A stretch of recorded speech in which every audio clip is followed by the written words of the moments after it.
Was this how this organization was? Just describe it compared to what we have now. What was it like? That time we are like struggling to belong. Now, we are everywhere. Everywhere. Good. The amount of money that you are probably earning now is different from what you were earning then.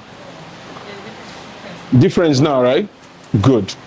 What you were doing then when you joined, is it the same thing you're still doing now? Good. So you've had to improve or change what you're doing, right? Good. Now, and I wanted us to hear that because in the next 10 years, it's also going to be very different, right? The landscape of business in Nigeria will be different. The requirement for your job will be different. Most of us here will be very different. Some of us here that are single will be married with children back then. The requirement for your life will be very different. You would need to earn more money, you know, and the likes. But what I find sometimes is that, no, you can sit down, man, thank you, is that while many of us are prepared for where the company is today, we are not preparing for where the company is going. And unfortunately, if we don't prepare for the company to survive, like I always tell people, if you're not preparing for where the company is going, I can assure you there is somebody somewhere right now preparing, and that person is preparing for your job. You might not take it now, you might take it in 10 years' time, right? But that person is preparing for your job, right? We're discussing with our CEO, and by the way, how many of us are excited that Dr. Simeon is now CEO? A round of applause for him. Right? That's massive, right? That's really massive, right? And I like moves like that. It shows that there is growth, and it shows that anybody sitting in this room, you know, if the organization turns 10 times bigger than it is, there's going to be a CEO type position open for you too. Because there's opportunity, right? The industry is still very, very young, right? How many skyscrapers have you seen in Anambra State? A skyscraper is any building that is above 20 floors. Mm-hmm. So anywhere that there is no skyscraper, that place is still land, no matter what is built on it. Do you understand what I'm saying? As we are now, this land now, this place now is land. Because somebody can buy this thing, demolish it, and build a skyscraper. All right? So I tell people that there's still plenty of space. Everywhere, even the house you live now, if it's less than 20 floors, there's land. Even if it's owned by your father. Because you get money where they go offer your father. He doesn't need to call family meeting. He will just call you and tell you that by next week you need to move out. Because he has moved out already. He will sell it. Because the kind of money you make from that kind of thing, man, you know, it's a huge amount of money. All right? So we have to deliberately start preparing. You know, there are some of us in this place who the job that is coming for you will require that you do some professional exams. Start thinking about those things now. There are some of us in this room that the job that you're doing will require some exposure, some kind of trainings. Start it. There are some of us in this room, the job that is coming will require that you stop being a quiet person and start opening your mouth to talk. Open your mouth. Because as the organization grows, the reason why people have to improve is that our margin of error reduces. So for example now, there was a time where if we did not allocate on time, it doesn't matter. Most people don't know. But now we are big enough that if we don't allocate to certain people and they start shouting, it might cause a big problem. Do you understand? Because everybody else is looking for something bad about us that they can tell their customers so that they can use it to sell. So they can say, Crystal Garden people are not allocating. If you buy from us, we will allocate quickly. That has become, our lapses has become their marketing strategy. Right? So,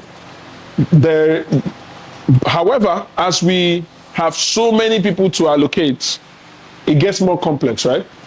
It's no longer as simple, right? Those of us in the accounts department, I'm sure you now know that accounting for the company's money is not as simple, right? Sometimes you see a lot of money in the accounts. It looks like we have money until there's no more money there. And we are still looking for money, right? It gets very complicated and the margin of error gets very small. So if you're working in an organization like this, you have to consistently improve yourself. So how do you do that? You have to start measuring yourself by the people that can do what you're supposed to do the best way in the world. Right? Let me give you an instance. Sorry, madam, what's your name? Genevieve. Genevieve with the... Cool. So what do you do here? What's your role here? What does that mean? Collecting money from... So the microfinance bank. Good. You are the one that collects all the money. Great. How many markets do you cover personally? So you only cover main markets.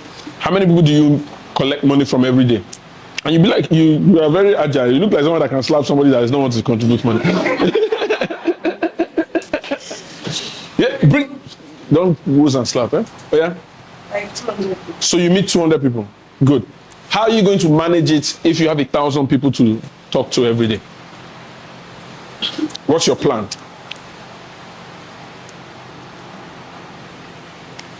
Wahala, abi? Exactly. Because what if we grow to 10,000 people? There's a possibility that you might have to manage other people who are collecting this money. Right? Good. How do you manage somebody who is collecting money on your behalf? Because the guy can collect and not record properly. I'm not even talking about whether it's dubious. I'm just saying that sometimes they collect, they don't write it down properly, and we're looking for money, right? So there's that possibility, right? Good. So you need to, even if it means going on YouTube, you need to go on YouTube.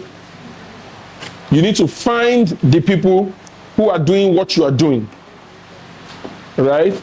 And start to learn from those types of people. How do you manage daily contributions? How do you manage a team of daily contributions? How do you even manage a bank? Because now you're working inside the microfinance bank, right? What if you become the CEO of the microfinance bank? You don't think it's possible. See, that's the first problem now. You don't think it's possible. It's possible. It is possible. Right?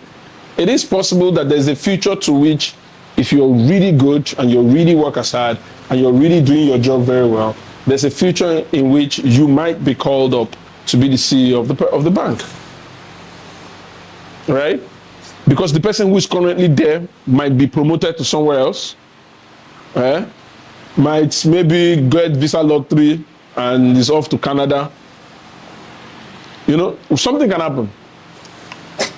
So the question is, are you preparing for such an opportunity? Because if you're not, what will happen is that when that opportunity opens, we will have to bring somebody from outside to come and take that opportunity. Do you understand? And that's not what... Now, I don't want that for you. Right? Because it makes sense that everybody who's worked hard to build the system benefits as much as they possibly can from the system, isn't it? So it's very, very important. But the only way you can miss out on that benefit is to not be prepared. If you're not prepared, unfortunately, opportunities will pass. Right? So there is somebody who is preparing. I know a lady inside our community, right, Dr. Simeon. There's a group called Elomas Group. I don't know if you know. They have a hotel in Asaba too. Elomas. Good. So the group MD, the MD of the entire group, she's my neighbor. Her name is Frances. She started working in that organization. As when we had this conversation was last year. She started working in the organization 19 years prior. She was an office assistant. Office assistant. Now, she's the one that runs that business. That business has footprints everywhere in the world. They have hotels, because they have a massive hotel in Lagos. They have hotels in Asaba. They have in Warri. They have some of their hotels, some of their business interests in logistics and all that in the US. So in fact, the week before I got the G-Wagon, she got a new official car. It was a brand new Mercedes-Benz GLE.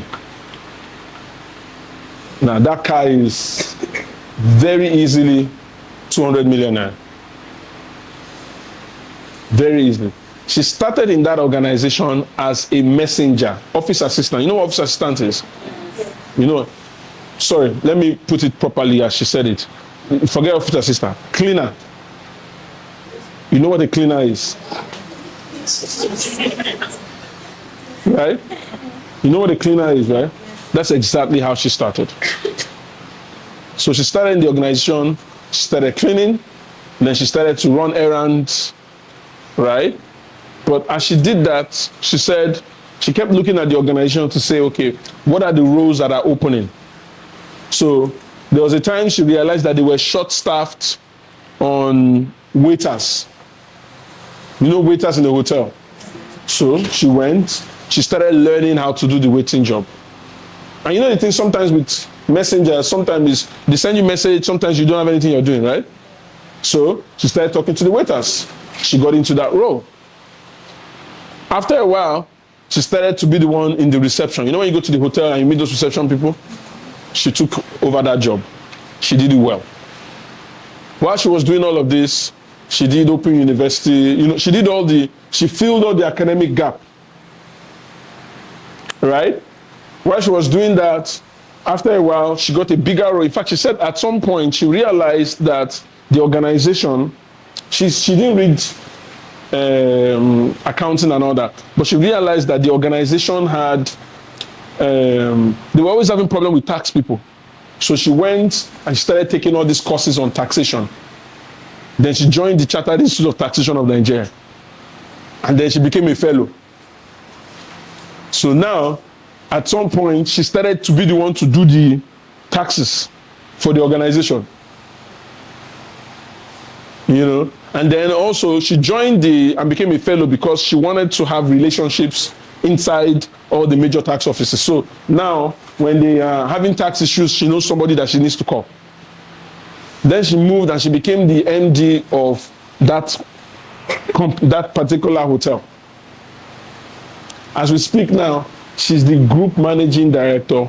Her boss is now a senator.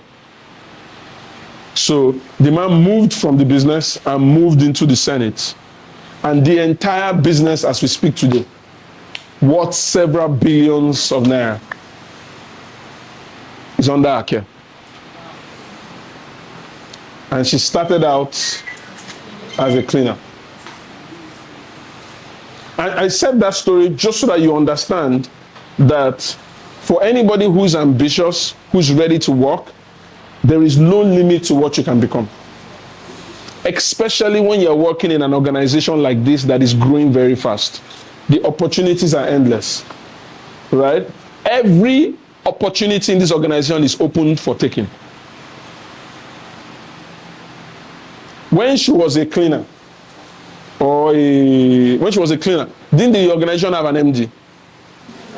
Didn't they have waiters? Didn't they have accountants? Right? How is it possible that she was able to move into all these roles? She proved herself to be useful. And she improved herself. That lady has more certifications than I can ever dream of. Crazily improved herself. As we speak right now, so let me give you a bit of context.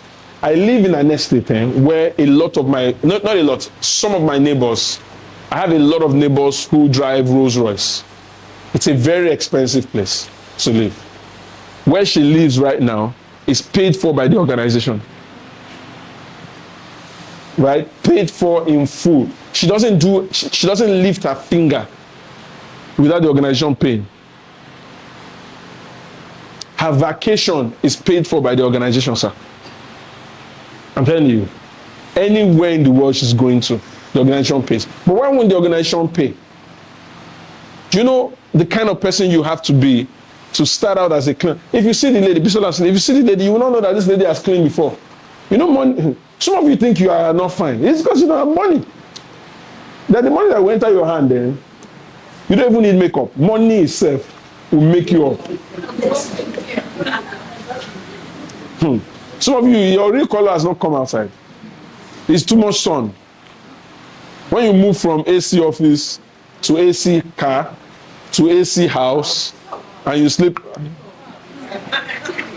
they will say you use bleaching cream. They won't know that it's your real color. You know, most of us, our color now is mixed with poverty. There's a mixture of poverty with that color. You know, if they just sprinkle small 2 billion now, you know, your real color will come outside. Right? But to get there is work. Is work. Incidentally, the CEO of Elomas Lagos now, Mr. Jude, CEO of Elomas in Lagos now, the hotel that she started out from and she became the CEO of the group, the CEO of that Elomas in Lagos now used to be a waiter in the same hotel. The CEO. That hotel very easily grosses more than 2 billion naira a year. The guy who is sitting in the MD's office in that hotel right now has been a waiter in the same place. So it's very possible. And I'm saying this so that you don't commonize whatever it is that you're doing here. Wherever it is you are in this system, there is a staircase from where you are to the top. There is for everybody. It's whether you're willing to do the work that is required to climb that staircase. It's a very hard work. It'll take you, it'll take you not complaining about the job that you're given. It'll take you doing the job better than they hope that you. And I tell people, in life, this is what happens in life. You would, for a very long time, be underpaid.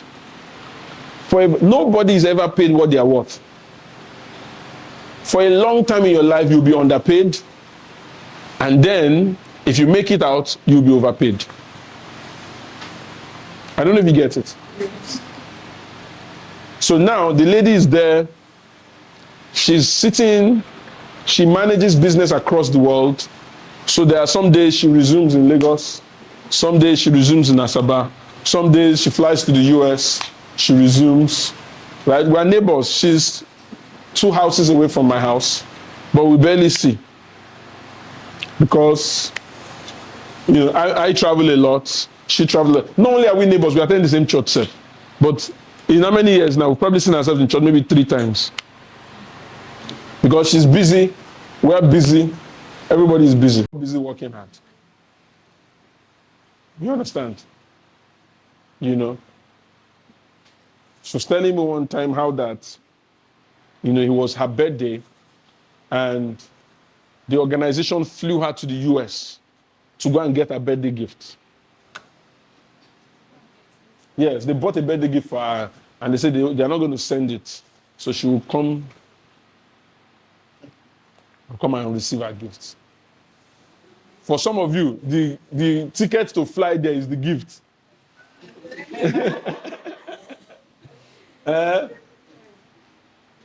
But for her, it's not. You know, how do you picture that a cleaner can get to that point? It's hard work and it's personal growth. Personal growth. Right? So please, when Bisola comes up and talks about this thing now, so that we get it, you know, it's easy for people to feel as if somebody doesn't like you. No, see, in life, and I tell this to myself and to my staff all the time, in life, don't focus on being liked. It's a very weak place to be. Focus on being needed. You see, when somebody likes you, they can hate you. If somebody needs you, they don't have a choice. They don't have a choice. If your car is spoiled on the road and I'm a mechanic, you don't have to like me for me to make money from you. If I look at your car, it's what I call that you will pay. That you will pay. Except you stay there.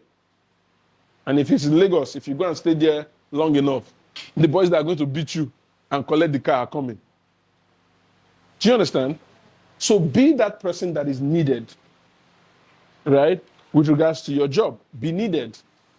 So ask yourself, in what I'm doing now, how do I increase the organization's need for me? Sometimes it might require that you learn something new, you grow, you do something better, you know, all that stuff. But at every point in time, we are paid according to how needed we are. That's the reason why somebody that is a cleaner is paid significantly lower than a marketing manager, for example. You know why? Because the cleaner can be easily replaced. If we put out, we don't even have to put out. If we fire a cleaner today and we put out information, somebody fills that role immediately. But if that person says, oh, a cleaner is easily replaceable, but somebody who is an office assistant is not that replaceable. Because an office assistant gives you opportunity to have one-on-one relationships with people now. So there are people inside the organization that maybe even like you now. Right? So now I want to move myself up. So I'll do all my cleaning as quickly as I can. And then I move around and I say, oh, would you like to get something? Can I get it for you? Can I get it? I will push myself into that role. Somebody will send me somewhere. Eventually, I will get so much to be sent around that they'll be like, you know what? Let's get another cleaner so that we can leave her in this role. But now, I'm an office assistant, and I realize that while my job is better than a cleaner's job, and I probably would earn more than a cleaner, somebody who is in customer care, has a higher level of need because that person is trusted by the organization to talk to the organization's clients, right? Good. So I would start getting close to the head of customer service. And I'll be listening to the calls. And I'll be listening to the calls. And I'll be waiting for an opportunity. I maybe even be helping out. Oh, man, can you teach me how to do this thing on Excel so I can help you note all the things that you... So I do that. Because as a cleaner, sometimes you have time, Abi. You have time. Maybe some people send you somewhere early in the morning, maybe early afternoon when they want to buy food. Then there's nothing else to do for the rest of the day. Make yourself useful. Go and attach yourself to somebody, learn something, and as you learn, one day an opportunity will happen. They will fire somebody will go out, or the requirement for that department will overwhelm the amount of people that are there. And you say, you know what? All of you should be doing your calls. Let me be helping you with the documentation. So if you do your calls, I can help you put it into the system. You've worked your way into that space.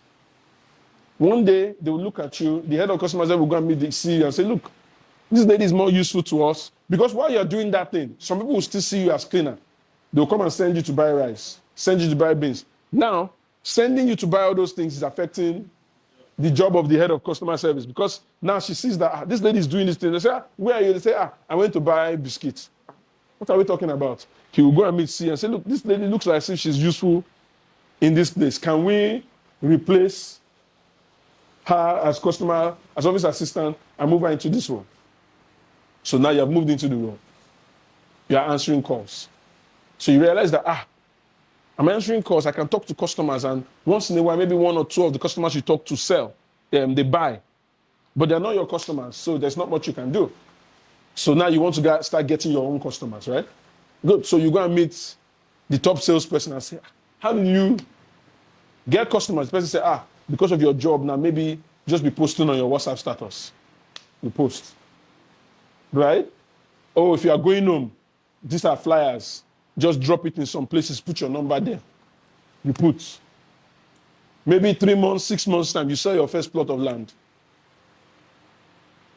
And all of a sudden, you sell a land of 2 million. You get 200,000 naira commission. 200,000 naira commission, maybe your salary is 50K. That's 4 months of in one check, your brain will just scatter. So now, you don't just want to be in customer service now, you're eyeing marketing. So you find your way, become a great salesperson, then they shift you into that place. And at some point you realize that, as marketing manager, you have regions that you control. And you earn 1% of the team that you build. So now you're thinking about building your own team.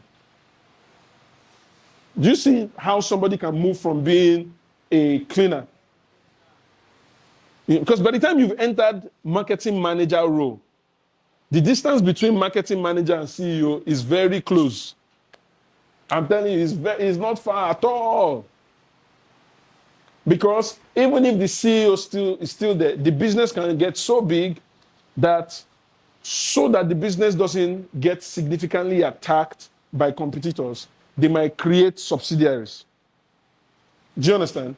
Because when the business is too big, it gets attacked. So they might create a subsidiary. Now they've created a subsidiary, they're looking for somebody that will be CEO. But last year, you are the highest salesperson in the entire company. You'll be like, maybe that person can handle that role. But that role isn't just about being the highest salesperson. Are there other things that you should add to your skill? Because being CEO is not just about being able to sell. Being CEO sometimes is, you have to be able to sit down in a room sometimes, and you might be sitting next to the president. And you must be able to open your mouth and have a conversation with him. So, once you enter certain levels, you need to start to be bothered about what's happening in Nigeria. You need to start to read the news. You need to start to read books. You need to start to go for conferences that are higher level things. You need to start to expose yourself to different things. So that at the end of the day, because if you're sitting next to somebody like Tinubu or Oyema of Airpeace and all that, and you cannot make a 2-hour conversation, you will lose money. You must sit down next to the man and be able to maintain a 2 to 3 hour conversation. I don't know if you're getting what I'm saying. Right? So then maybe you become the CEO. Now the business is thinking about expanding. We're expanding to different states. We're expanding to different parts of the world. Who is going to lead those operations? That's how local businesses become global businesses. That's how local people become global heads. It takes a while, but it is possible. And those of us in this room are fortunate. And we're fortunate because we happen to be one of the few people that get to work for a company that is focused on growth. You know, it's not every company that is focused on growth. Some company, they just want to be okay. And there's nothing wrong with them. That's what they want, right? But there are some companies that okay is not good enough. They want to be great. They want to be number one in the East. They want to be number one in the country. They want to be number one around the world, right? You're fortunate to be in one of such companies. And when you're in a company like that, more than anything else is to improve yourself. Because the more you improve yourself and the more that company grows, the more your opportunity, right? Let me shock you guys. There is a future. And those of you that will be here long enough will see it. There is a future of this company, right? Where the company itself, because of all our operations around the country and around the world, the company itself would have a private jet, and on top of that private jet will be CGE. No, you don't say amen. It's not, no. I'm no. See, should I tell you why? Should I tell you why I know that there's that future, right? Because there's a future in which that will become a need. I'll give you an instance. So I was talking to my staff one day. I said, it was recently I realized the need for a private jet. So this coming month, I have to travel to Spain. There's a training I'm going to attend. It's very expensive training. It's about 10 million naira or 12 million naira thereabouts if you add tickets to attend the training. But the problem is that the training is for 4 days. In fact, it's across 2 countries. The training is for 4 days, 4 days in Spain and 4 days in the UK. It's because of our trip to Dubai that I'm not going to the UK. So, and the training, I can only attend 1 day of the training. So the training starts on a Wednesday and then it ends on a Saturday. But I have Strategy Factory on Friday. So I have to get into the place, check in on Tuesday, attend the training on Wednesday. Then I have to leave on Thursday morning so that I can get to Lagos on Thursday evening and do Strategy Factory the next day. Then do the mastermind on Saturday and then travel back to the UK for the second part of the training. So we're trying to find a ticket. So my ticket is fine, but the problem was that I had to land on Thursday. To land on Thursday, I had 2 options. I'm landing in Madrid. The training itself is in a place called Malaga. It's about 3.5 hours away from Madrid, the country's capital. So the flight I could find was leaving Madrid at 9:30 in the morning. 9:30 in the morning, but I am going to be in this other city. So the option 1 is I attend the training and on that Wednesday night, I leave and go back to Madrid and the next morning I then go. But I didn't want to leave because I'm only attending 1 day. I paid $10,000 for a training. So actually it's not even 10 million, it's over 17 million. I paid $10,000 for a training and I'm not even going to attend the full day. So I needed to stay because and the train that would move from Malaga to Madrid, the first train is 8 a.m. and it will land in Madrid by 10:30. So if I take that train, I've missed the flight. So I have to go back that night to Madrid and then leave, or I now have to find a way for the plane to drop me in Madrid and pick me up from Malaga to France and then France. So when we're doing all that calculation, I said, this is the kind of problem that people face, that they go and buy private jets. The reason why I'm doing all this calculation is because I don't have a private jet. If you have a private jet, you can land where you want to land. You can take off where you want to take off. You can leave anytime you want to leave. I can finish it I can finish my program at 9 o'clock in the morning on that Thursday, take off, and by 3 o'clock I'm in Lagos. And then do Strategy Factory and Mastermind. Sunday, I'm in the UK. I do 2 days. I come back on the 2nd of April, just in time for us to go to Dubai. You see, I have poverty problem.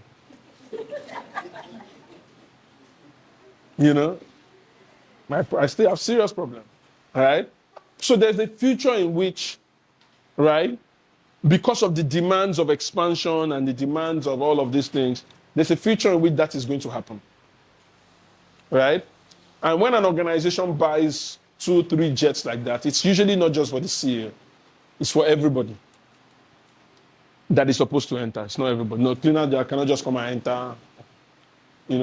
if you're at certain level. So the question is, would you be here at that time? But it's not just enough to be here at that time. Would you be one of those that will be eligible for such an opportunity? Because it will happen. A private jet isn't that expensive, especially as we are going into the future now where there are even flying cars now.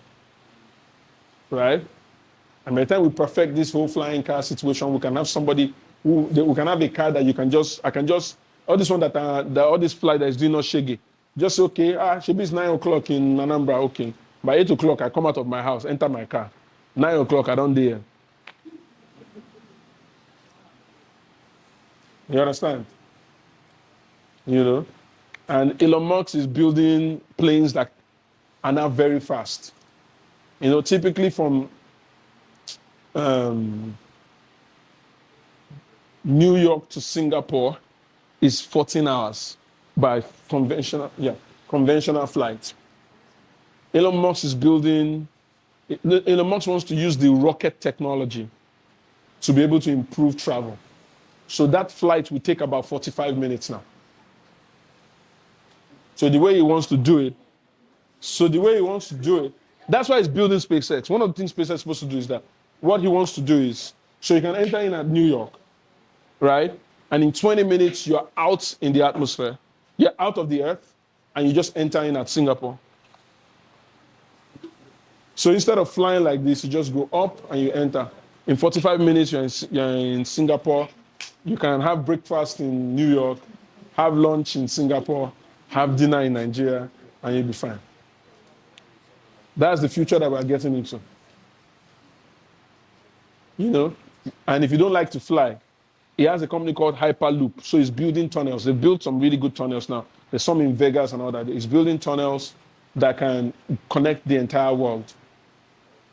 So, yes, now. You know, and they'll be exclusive to Tesla cars. You want to drive to the UK, you enter, hit the road, you know, and the tunnel will be narrow enough to be able to take one car. So there won't be any accidents and all that. You can go at lightning speed, you know, and you'll be there. So that's the future that we're going into. But then everybody will get there. Some people will get there, but they won't really get there. Yes, no, because as we are now, there's some people now in this country now, maybe even in this room, that have never entered a plane before. Abi? So they are in the future, but they are not really in the future. Do you understand? They are seeing the future, but they've not experienced the future. You know? But you have to grow to get to that place. Eh? You have to grow. And it is possible for you. Right? I'm happy for those of us that are going to Dubai. And the reason why I'm happy, I told our MD, I said, I know that some of you might have gotten cars, might have gotten from the company, but you see that trip is going to be the single most significant thing that the company has ever done for you in your entire life. I am telling you, it is, when you go and you come back, it will be like who went to heaven and came back. Mm-hmm. Your life will not remain the same again. Because you want to go again. And to go again now, you need to pay for yourself. So now you have to go and make the money. And it'll be the single most... We're going to be... Let me prepare those that are not going. For those of you that are going, one of the tall sites that we're going to be visiting is that we're going to be visiting the tallest building in the world. Like the actual tallest building in the world. You're standing on top of that building like this. You're standing on top of the entire world. There is nothing on the earth that is as tall as you are. Right? And we're going to be having, I think it's lunch or dinner in that place. Yes.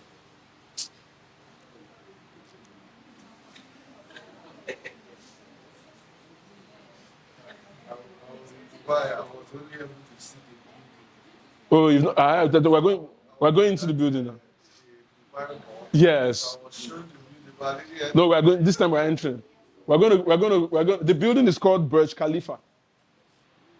It's the number one, it's the tallest building in the entire world. So we're going to be there. There are a couple of amazing tours that you're going to have. You know, yes, we're going to have classes and all that, but to be honest, man, even if we don't have a single class and you have all that experience, I'm telling you, you would come back to your house and your house will be annoying to you. You know, I'm telling you. Let me tell you why I think those things are very. In 2009, I had a project to do in Abuja. So I had an opportunity to stay with one of my aunts who, she's an expatriate from the US. She's a Nigerian, but she was employed from the US to come work in Nigeria. So that was the first time that because I stayed with her for a few months, that was the first time that I stayed in a house that had 24 hours light. You know, 2009. I'd never, you know, I mean, you know how it is now. You could just day, when they on light for middle of the night, you wake up, you iron the clothes for the next 2 months because, you know, light and Jesus Christ are the same thing. You know, nobody knows when they are going to come. You know, when I was done with that experience and I went back to Lagos, I couldn't stay in Lagos for a whole month. I would fall sick. So once a month, I will have to travel to Abuja one weekend and just go and sit there inside that house. I did that until I was able to solve. Now I have 24 hours light. I've had 24 hours light now for a long time. Until I was able to do 24 hours light for myself. My children now are not even aware that they take light in this country. Until I was able to do it. That's what exposure does. When you get exposed to a certain quality of life, you would not be able to rest until you can deliver that quality of life for yourself. That's what changes us. So those of you that are going, let us just pray that there will be no village problem. Make peace with all your village people so that visa, everything will complete. Because, you know, you get some way. Once they don't hear, say they go. They don't contact one Baba. Yeah, I don't arrange some things. You say, they give mistakenly spell your name somehow. The name no go, you know. Make it not be like that. All right? So looking forward to those of you that are coming with us. There are 14 of you. I'm sure all of them are inside the room somewhere. Right? I don't want you to stand up so that some other people, I know they know, but if you are not one of them, pray and work hard. Because next year, it could be everybody in this room. You know, it can be everybody in this room. Right? Maybe going to Singapore, you know. So what we are trying to do is that we are trying to take your organs to somewhere so that their own brain will reset. Then they will now bring you there too. Right? So we're taking them to Singapore this year. Singapore is the most beautiful city on the face of the earth. Paris is not beautiful, it's very, very dirty. I've been to Paris several times. It's a very dirty place. All those places are packaging and gets. The toilets in the airport, horrible. All those things I feel more. My wife came back from Netherlands a few days ago. She was so angry. Netherlands, every death on the streets. She said, I mean, this is somebody from Lagos. So she said she couldn't walk. Her body was scratching her, walking on the streets. All her packaging and get bus. And I would never go there to see everything there, right? Yeah, devil fool everywhere. The devil is not only in Anambra, they are everywhere. So let's give a round of applause to Bisola as she comes up.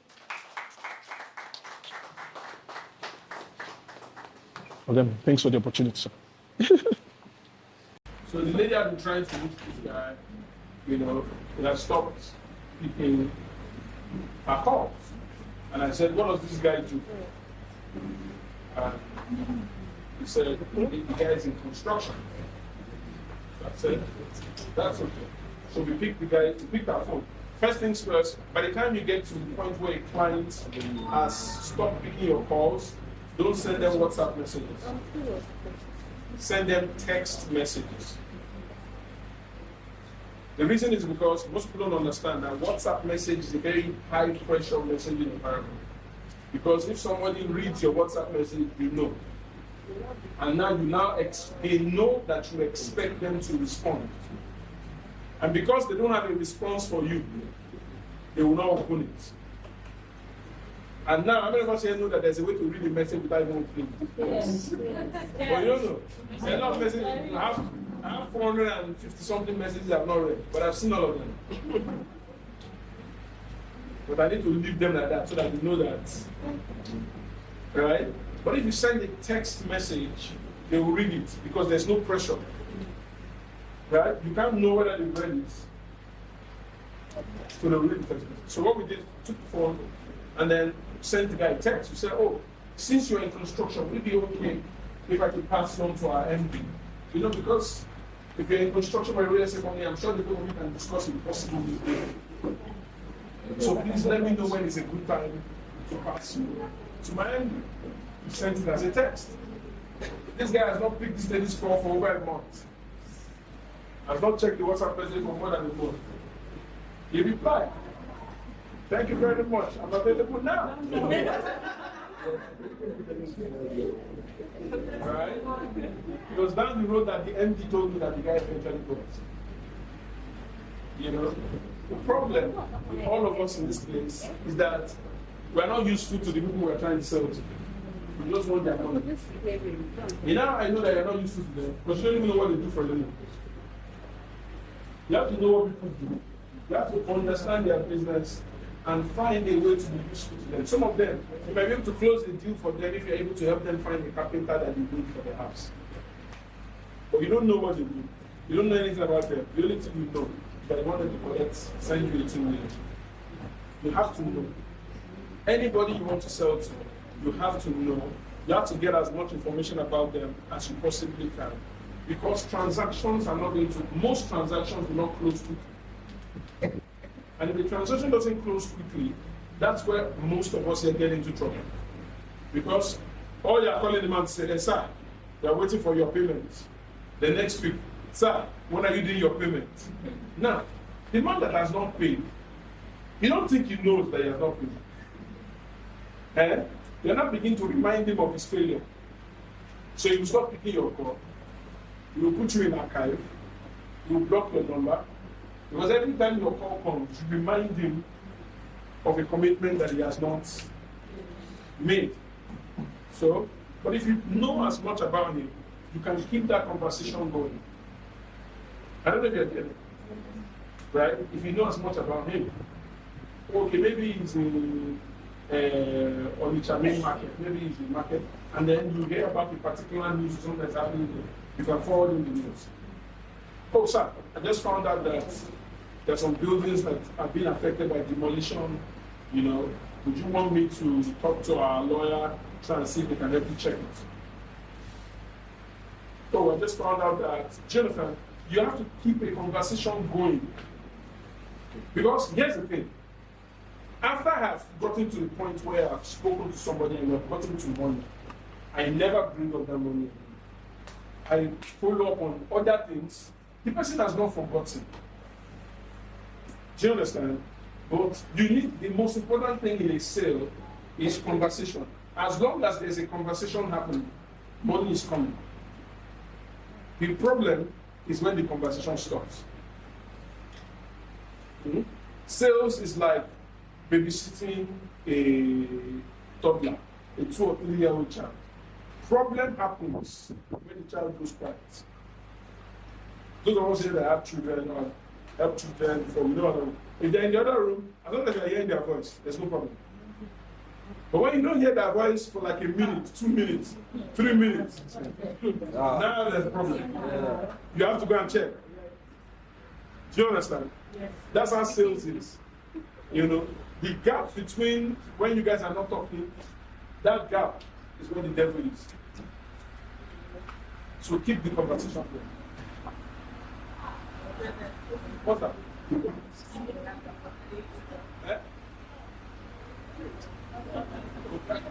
Vaccine a helicopter won't come. But do you guys get on? Any other question? Any other question? Because we want to have a meeting with those that are traveling. We have a Oh yeah, please.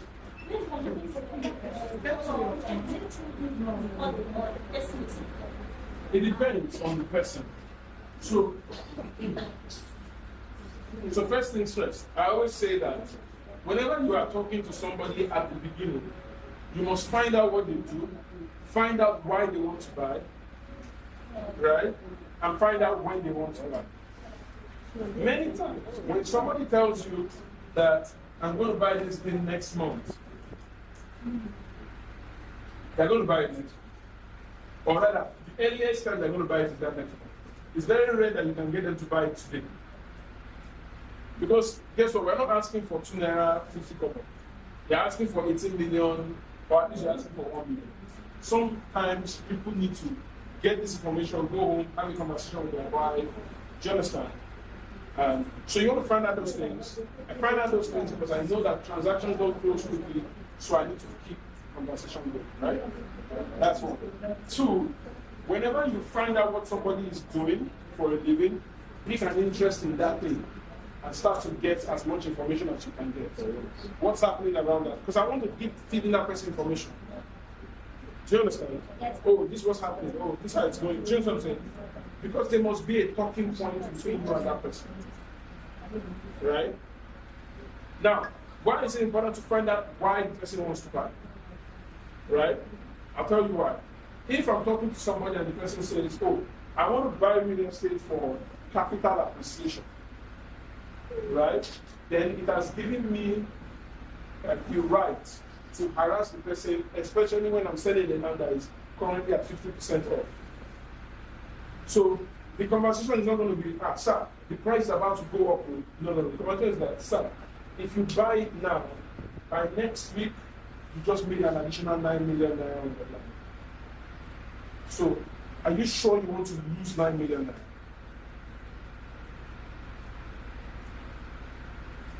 Because the conversation that you are having with the customer must not be a conversation that looks as if they are giving you something. Must be a conversation that sounds as if you are giving them an opportunity. Send me 9 million naira for your land. It's different from if you don't, you might lose 9 million naira in transaction. Right? So you want to do that. And you want to find creative ways to stay in touch. Very, very simple things. Find what can you know about them, how can you, depending on how large the transaction is, and I want to find out what's happening in their life, what day is their birthday, send them a cake, do all those things. Right? Everything to collect your money. How much is cake? Maybe 30K. Right? If you sell that 9 million, how much is your commission? 100K. So what is 30K in your life to? Some of you will still not do it. Stingy. And the devil that is on your case is a serious devil. And what's I don't know if you get what I'm saying. Yes, sir. And so following up is the hardest part of sales. Yeah. Is the hardest part of sales. Most of the time when we lose a sale is because we do not know how to follow up. Right? And the number one rule that you must know is the longer, the distance in which you and the client are not saying anything to each other. The longer it is, the farther away you are from your sale. Because people buy because they are excited. So you must keep the excitement going back to back so that you make that buying decision. Right? But we'll probably do a virtual meeting on follow-up. I'll do a session on follow-up. Although we have a class, those that are attending Strategy Factory on business networking, where we teach a little bit about follow-up. I'll do a session about follow-up. Right? In fact, those of us that are going to Dubai will do a session about follow-up. Then walk out. So that you can come next year. Don't worry, we'll do a session about follow-up with those people. Then we'll record it, then we'll send it to you.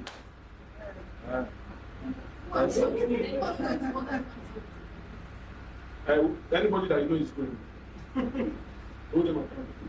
But you're coming, right? So, hold that plaster. Hold that accountable. She will record it. We'll do a session of follow-up. We'll do a session of follow-up. Because it's the most important skill. If you don't know how to follow, because it gets very weird. How many of us get to a point where you get to weird with your customer? You don't know. They've already said send account number. You've sent account number 4 times. So now, what is the conversation? You cannot ask for account number. You see it, I will not reply. He will not reply. Then after 2 weeks, you say, oh, by the way, send me that account number again.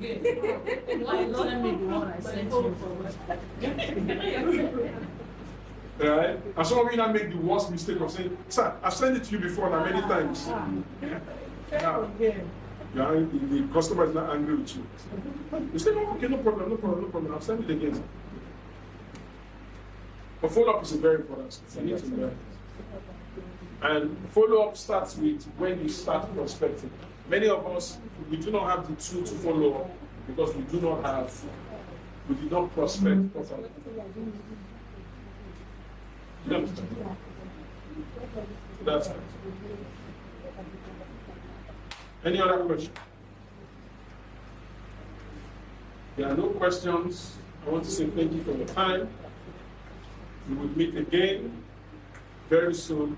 And I hope that the next time we meet, you're not in the same office that you were. You've moved up. You're not earning what you earned. You've moved up.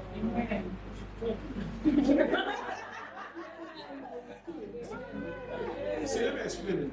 Anytime I say something that requires work and you reply with amen, what I hear is that you don't want to work. You are calling on the God of miracles. God of wonder. God of what you call it? God of wonder. All those kind of God. Yeah, and the problem is, amen is not the answer to this question. The answer to this question is to work. Please. Amen.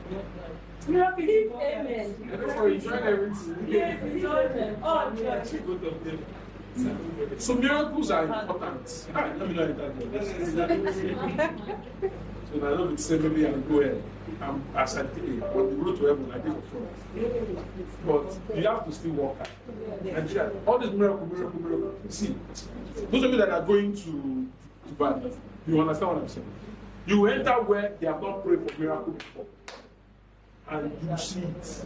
You see what hard work. See it. Hard work and miracle is good. Hard work without miracle is also good. The one that is bad is the one that we like in this Nigeria. Because you go to school. With a miracle. That's the one that we like. It doesn't lead anywhere. Doesn't lead anywhere. I have a question. Okay, yes. Can you work smart without working hard? No. Well, some people say yes, but I don't think so. Some people say you can work hard, you can work. Some people say work smart, don't work hard. Amen. Some people say work hard without working smart. Amen to you. Me, I prefer to do both. So what I like to do is I like to work smart, hard. Those people that are saying that they want to work smart, no, most people that are telling you to work smart, you should not work hard. Have you not noticed that they are working very hard to tell you to work smart? But you didn't understand. Every time you open Instagram, you are seeing them. Work smart, work smart. Do you know how hard it is to shoot how many videos they are using to tell you not to work hard? So it's a scam. Just work hard. I will take somebody that is comfortable with working hard over somebody that only wants to work smart. It doesn't mean that people shouldn't work smart. It just means that the reason why working hard is important is that the essence of work is to transform you yourself. And hard work helps with that transformation a lot more. You know, what gives value to a thing is what it takes us to get that thing. I'll give you a perfect example. I mean, this is what I would end. Two women came out in church to give testimony. The first lady comes out and says, Father, I want to thank God for my baby. I got married 1 year ago, and in my life there's been no delay. The Lord has been good to us, blah, blah, blah, blah, blah. We all clap, right? The second lady comes out and she says, I want to thank God for my baby. I've been married for 17 years. I've had 14 miscarriages, 7 IVFs. By the time they're leaving, all of us don't even begin the claps. But at the base, they both had one child. Why do we value the second person's child more? Because of what they went through to get it. Right? So, oftentimes, even if you succeed by working smart, you would not be able to keep such a success. Because you didn't have to build the right mindsets and all of that to be able to get it. That's where the problem is. Right? And all the people I know, even in my industry, all the people I know who are proponents of smart work, not hard work, their career goes up and it comes down, and a number of them are trying to revive their career. And they're trying to revive their career because no matter how smart you work, you push yourself to a level that it will require hard work to continue. And if you don't know how to work hard, you will come down. And then you will have to work smart again to go. It's just that simple. So if you ask me whether you should work hard or work smart, I say why not do both? Why not work smart in a hard way? Right. Again. Yes, so my name is Bisola. I'm sure majority of us know me, so I'm not going to go through that process again, right? The story Mr. Ezekiel told about the person that moved from being a cleaner to the GMD, right? When he was telling that story, I just felt connected because I'm also sort of in that phase, I started out as the receptionist at Limbsimple, right? So I'm currently serving as the head of operations. So I believe that I need to put in more work, right? So that I can also become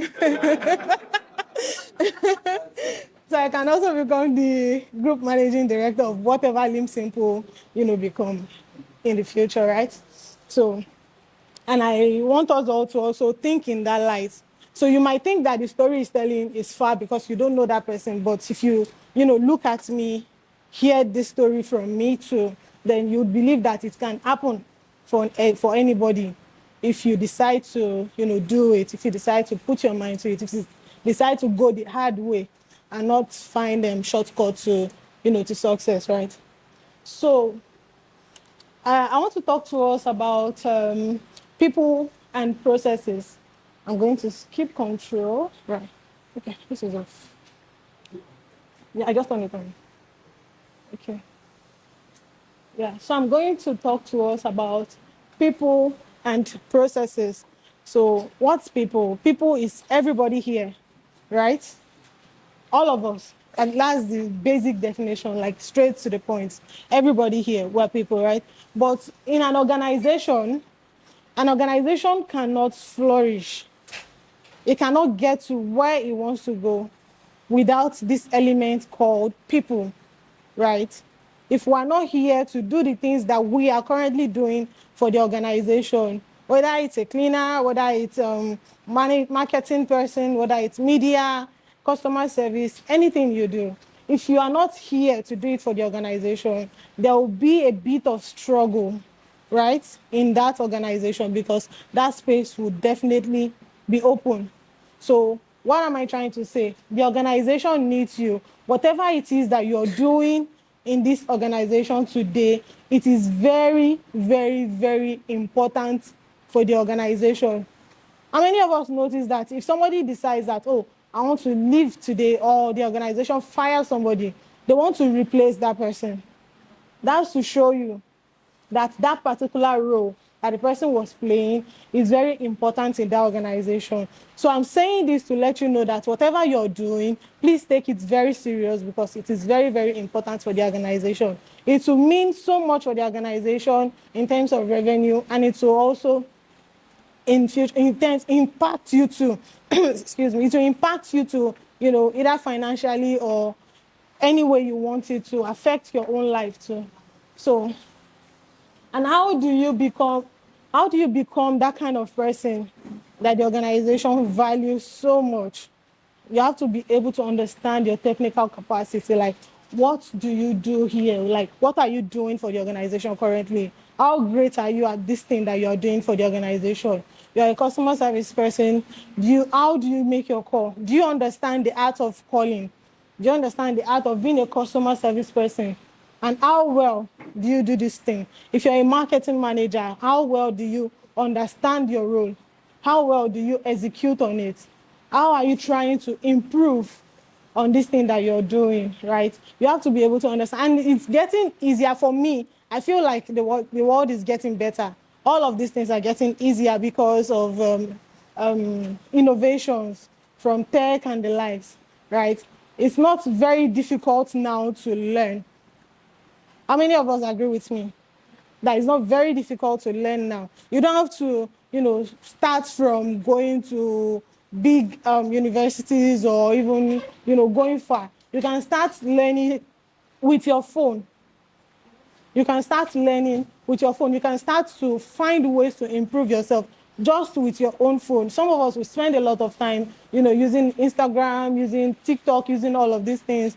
We don't even know the real use, the real value of what we have. Sometimes when we're scrolling on any social media platform, we would see adverts come up and somebody will tell you, oh, I can make you this amount of money just with you only need your phone and data.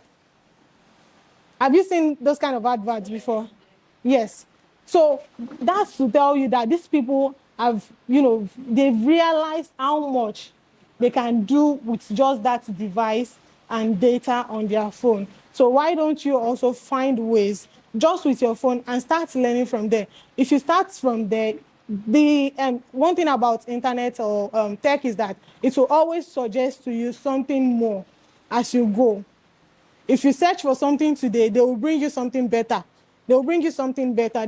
So you would not, like, within a space of 1 year, you will not even realize how much you've added to yourself just by, you know, using your phone. And like I will always suggest, one of the cheapest way to learn is using YouTube, right? And then when we have ChatGPT, there are free versions of ChatGPT that can help you do a lot of things, you know.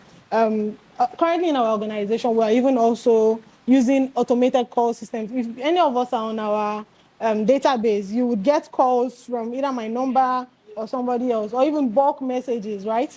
All of these things are tech-enabled solutions that can help us do our work. But we didn't just wake up and realize that we know these things or we need to do them. We did researches upon researches. We kept going, okay, which one can we use today? What can we do to make this better or to make this, you know, work effectively for us? So we have to understand exactly what we do and how we can do it better. So this is a question I want us to ask ourselves. Are you consciously moving from being available to being capable? Have you significantly improved in your knowledge and skills? So some of us would think that, oh, from January till now is not a lot of time, you know, we have time. But if you think about the kind of things that you've had to do from January till now, you would realize that you've done a lot of things in terms of even spending stuff. So why, if you're spending a lot of money doing anything that you need to do, why are you not also creating a little bit of time to also improve yourself so that you move from just the person that the organization employed to the person that the organization needs in the system, right? So that you move from being just customer service 1 to customer service manager. So that you move from being a cleaner, like Mr. Ezekiel said, to being office assistant, to being something else, something bigger, something better. right? So you have to consciously think about these things, right? The next one is emotionally, right? So this one, I believe, is also very personal for all of us here. Why? Because you might not realize it, but as you are progressing in the ladder of growing in the organization and the likes, you might think that you can handle some certain level of emotions, right? But when you get into that space, after all the hard work of trying to grow yourself, learn and all of that, that one thing would then be the thing that would be the weapon that will be fashioned against you, right? So you have to also learn to balance your emotions. And is not just about how you feel. It's also about how you handle work pressure. It's also about how you handle life pressure so that you are not using one to affect each other, right? So that it's not when you get to that oga position and then your family life is suffering for it, or you now get to a point where you are married, then your work is not having to bear the burn from that. And like we all know, the organization has to move forward, right?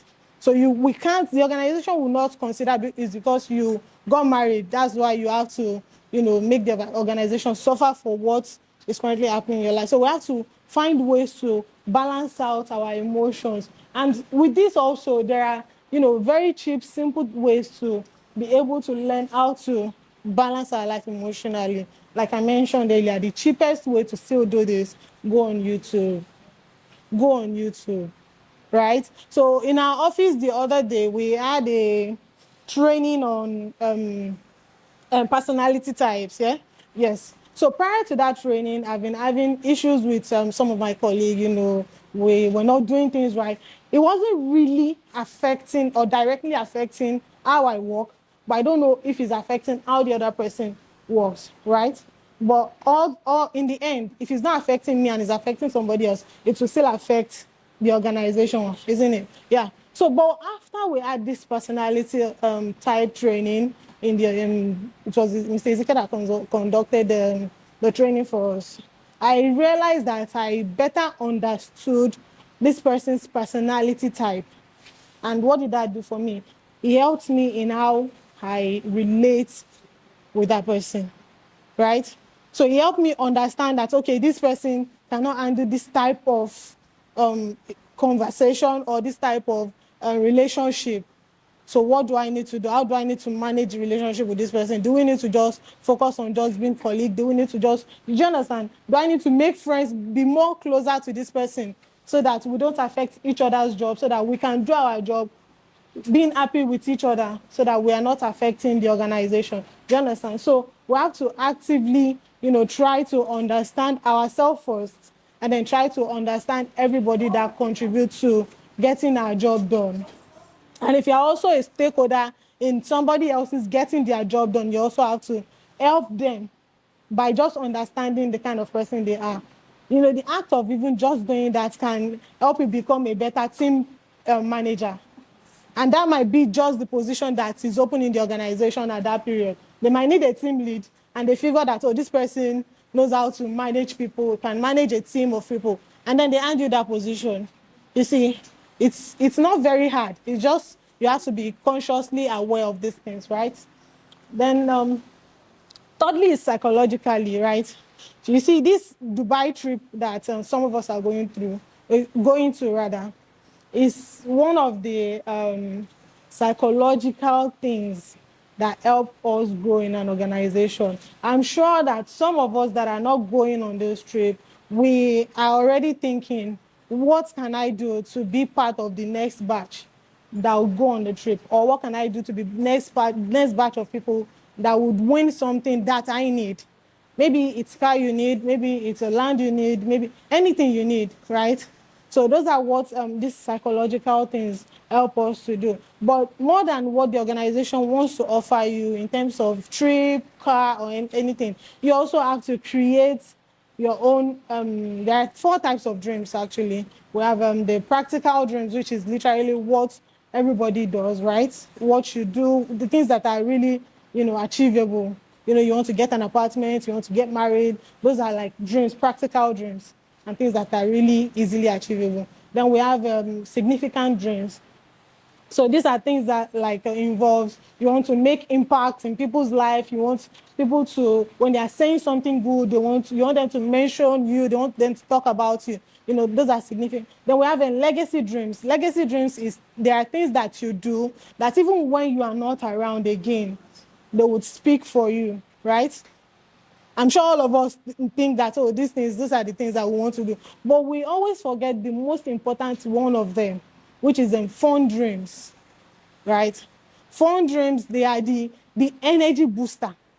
They are the morale of all of these dreams that we just mentioned, right? So if you have a fun dream that's, okay, if I do this this year, if I'm able to read this amount of book, if I'm able to grow this much, I'll reward myself with this thing.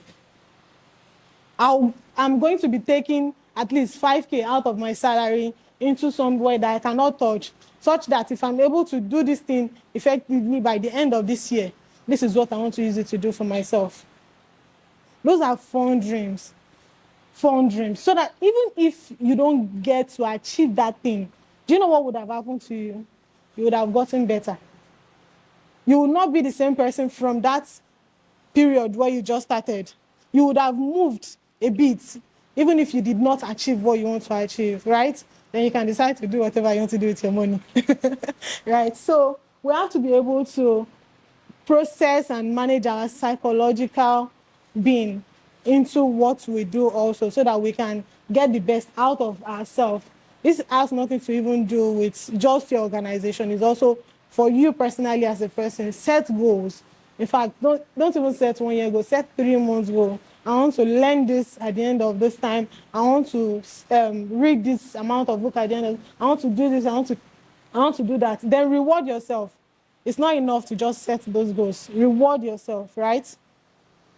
So before we go into processes, I want us to actually introduce ourselves. But before we do that, I want us to take out our phones, everybody, go online, maybe ChatGPT, Google, anything, and just type your current job. Are we done? Okay, good.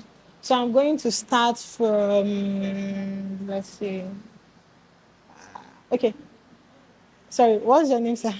I want to start with you, please. Okay. So please tell us your name, what you do, your reporting line, and what you need to do to get to that place. Okay. I function as the CEO of the company. So, from what I'm saying, what I'm supposed to do for me to get to the CEO, constantly delivering operational results, actively participating in strategic development, building strong relationship with key stakeholders, developing a deep understanding of what markets landscape, and demonstrating strong leadership qualities. Okay, thank you. Thank you so much. Thank you. So next, please. Why? Why? I said everybody has to participate. Why? What do you do? Can you just introduce yourself?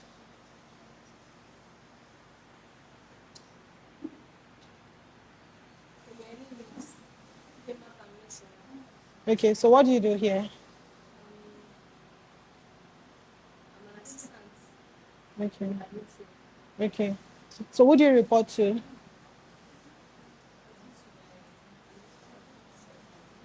The admin sec. That's who you're. So what do you need to do to get to that person's position? That's the question. It's not hard. What do you need to become the admin sec? What do you need to do? You didn't search. I told you to search. So the reason why we did that is just so that you realize that it's easy to find those. See, you don't need to even know anything. Even the questions that you want to ask yourself, that what do I want to become, you can get it online. That's the essence of this. You might not know that you can do this. You might not know that you can get to that. You might think it's impossible, right? Like Mr. Ezekiel stated earlier. But what I just told you to do now is just to let you know that tech has enabled a lot of things, makes it easy to even dream. Do you understand? So please, I'll come back to you. Please sit down. Thank you. Ma'am, please. Okay. and I function as a personal trainer. One. Okay. So I report to the relationship management. Okay. So for me to get to that role of the relationship, I Manager. need to master customer. Please let's listen. Sorry. So I need to master customer service excellence. Yes, I please. need to develop relationship building skills. I also need to improve communication and decision skills. Okay. Then lastly, I need to learn sales and business development. Thank you. Sorry. Ma'am, please. Alright, my name is Ikedichia. Can we hear what they are saying? Please, I might need to then ask questions from whatever they say so that we can pay attention. Thank you. Please go ahead. My name is Ikedichia. Okay. I'm after the role of financial officer. Okay. And what I need to do to become the chief financial officer of the company, one, they said, have a requisite educational and professional certification. The minimum I must have is a bachelor's degree and a CPA or a CFA, any of the related equivalent accounting and financial qualification. Acquire relevant skills in new and emerging finance domains such as cryptocurrency, data analysis, unit economics. Then understand the business, immerse myself in the core operations of the business so I can know how value is created, distributed, and captured. Thank you. Thank you so much. Please stand up and introduce yourself. Introduce yourself, please.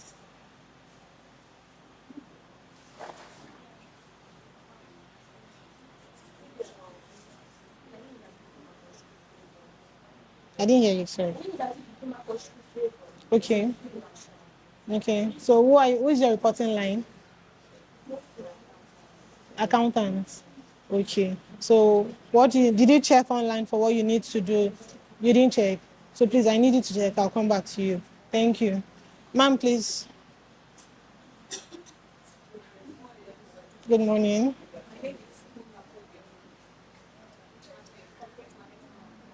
Listen. I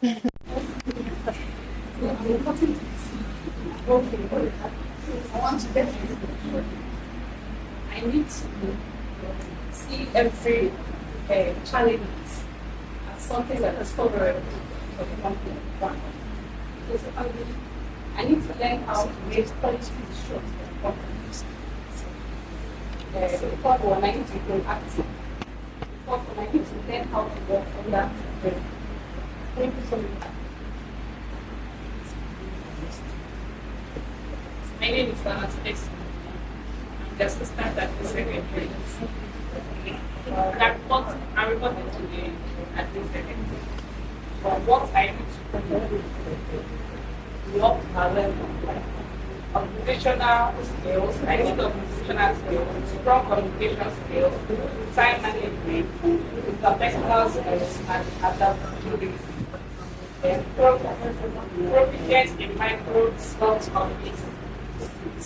Thank you. Thank you so much. Please introduce yourself. Aisha. Aisha. I am shy. Do you know that I am a very shy person? See, this is what that's how we nervous. So just introduce yourself. Just do it. Don't worry about it. That's what it is.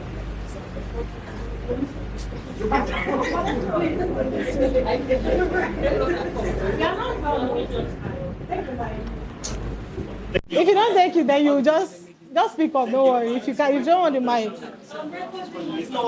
Okay. So please. I don't want to use mic now. No. For recording, please. We have been playing this like mic. Don't worry, just hold it. We have to move quickly. We have to move quickly. We have other people to go to, Just hold it please. like this. Hold it like this. Hold it like this. Sorry, can I have the mic? Okay, please, I'm giving it to you. Take. Hold your mic. Just speak. Let me hold. Okay. If you are not ready, let another person say so. Go. Do your. You want to sit down? Good everyone. My name is Ezenimba Chiamaka, the relationship manager. My job, I report to COO, Okay. and my job role is to ensure customer satisfaction and retention Okay. by understanding their needs and preference and also consign and providing their personal service and support. Okay, so that's your job role. But I need you to check what you need to do to become the COO that you report to. Do you understand?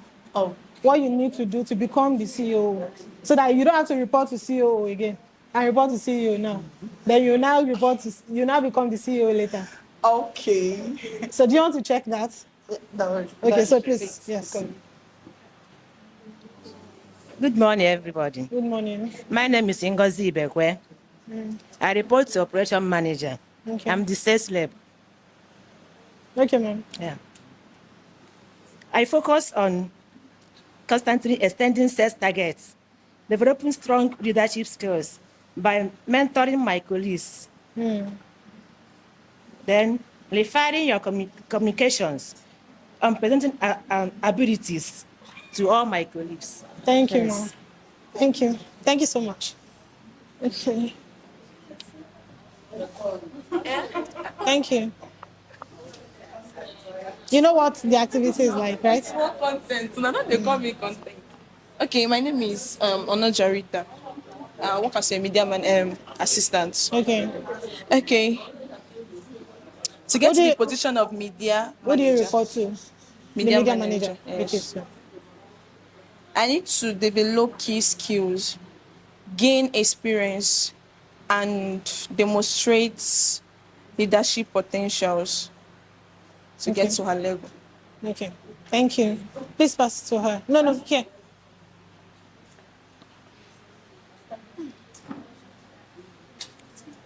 Good morning. Good morning. My name is Muarama Kego. I'm office auditor. Office auditor. Okay, ma'am. Then I'm reporting to auditorium manager. Okay. To reach that position, I should focus on gaining substantial experience in auditing, developing strong leadership skill by taking on additional responsibilities within your team. Okay. Actively seek out opportunities to mentor junior auditors, consistently deliver high quality work, and demonstrate a comprehensive understanding of business operations and industrial regulations. Thank you, ma'am. Thank you. Please help me pass here.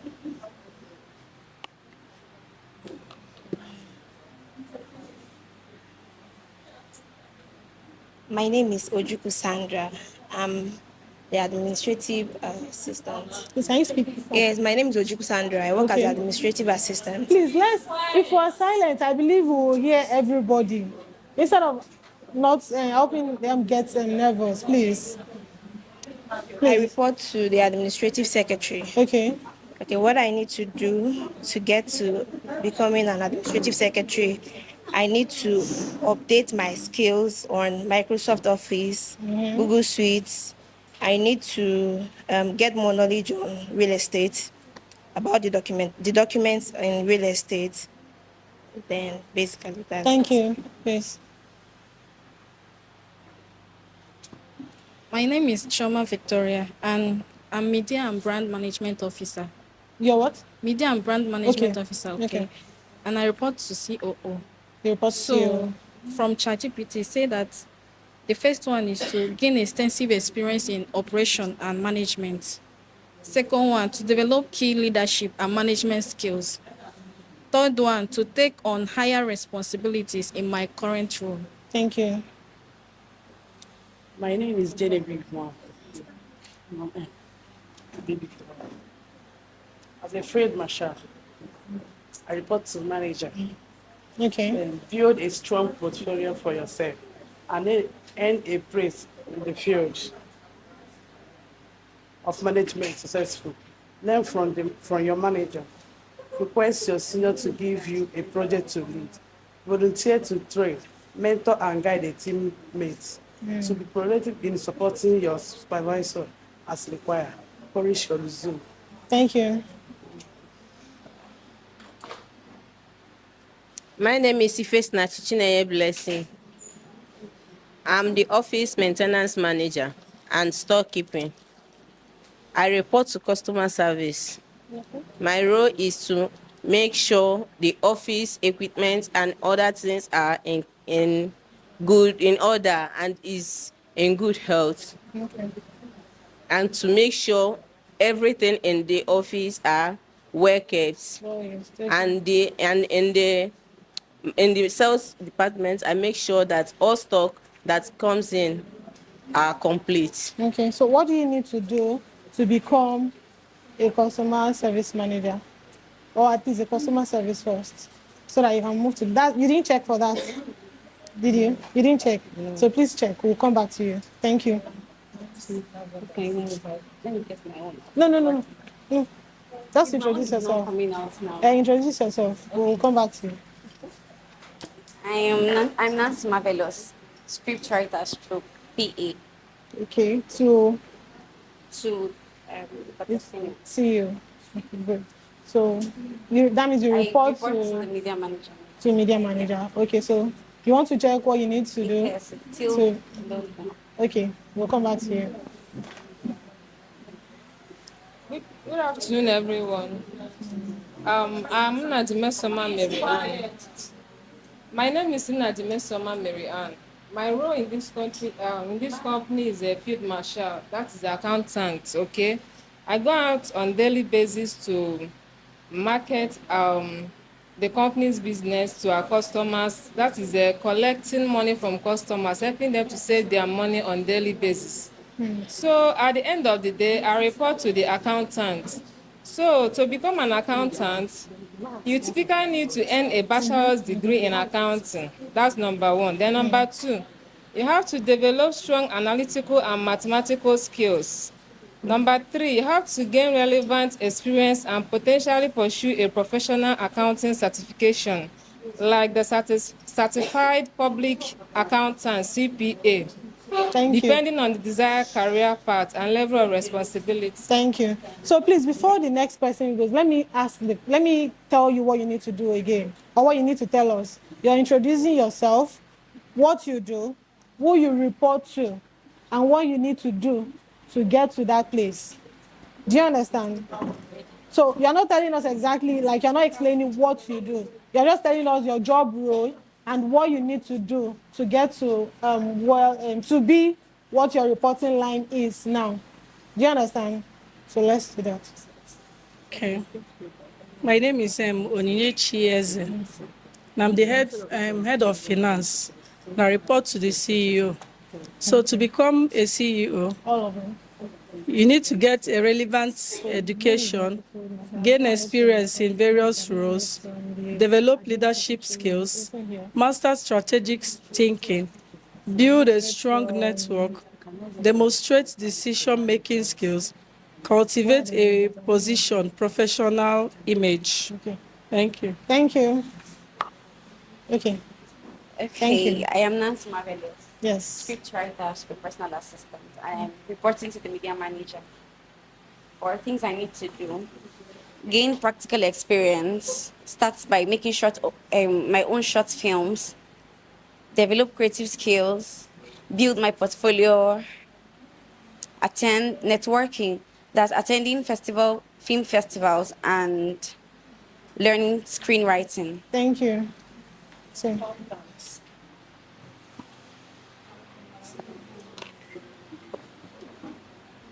Good afternoon, everyone. Good afternoon. My name is Uchenna Obadino. I'm accountant, head office. So I'm reporting to my manager. Okay. Okay. Number one, leadership, ability to motivate and guide a team towards achieving goals. Number two, communication. Clearing and activating communication with customer, staffs, and upper management. Number three, customer service. Building strong relationship with customers and addressing their needs Number four, sales focus. driving sales within the branch and meeting targets. Thank you. Thank you.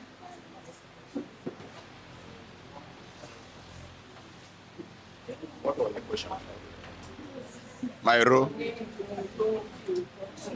Okay. Good morning, everybody, or good afternoon. My name is Mr. David Ejomenka. I'm a company driver. Okay. I report to like 3 people based on my job.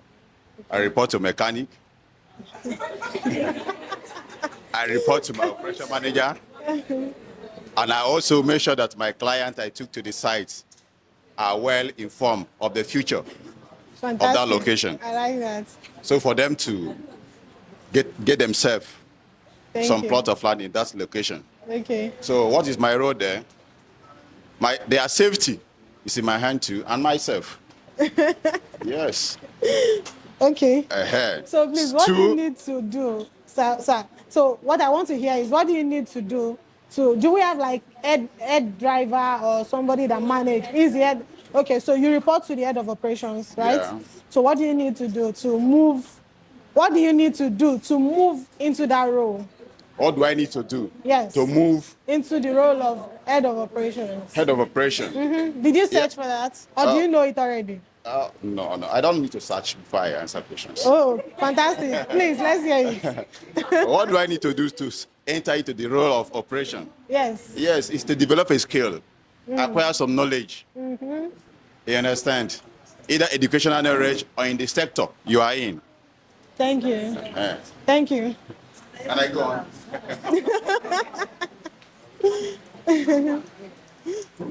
Yeah, good afternoon, everybody. Good afternoon. Yeah, my name is Emmanuel Okoye. I'm a branch manager, microfinance. Okay. So I'm reporting to the operational manager. Okay. So for me to be able to move into the position of that operational manager, there are some things I need to work on. Okay. Which the first one is to be able to set priorities in the area of the job. Then the second one is be able to allocate resources proficiently in a way that it will bring about nothing but growth of the company. Then the third one is to be able to study problem and bring up analytical solution to any issue that comes up. Yeah. Thank you. Sorry, before you go. So do you know that is there a space for you to become the CEO of that microfinance bank? Yes. Okay, so that's what I want you to tilt towards. So that's going forward if you need to research on your growth journey in the organization. Thank you, sir. Yes.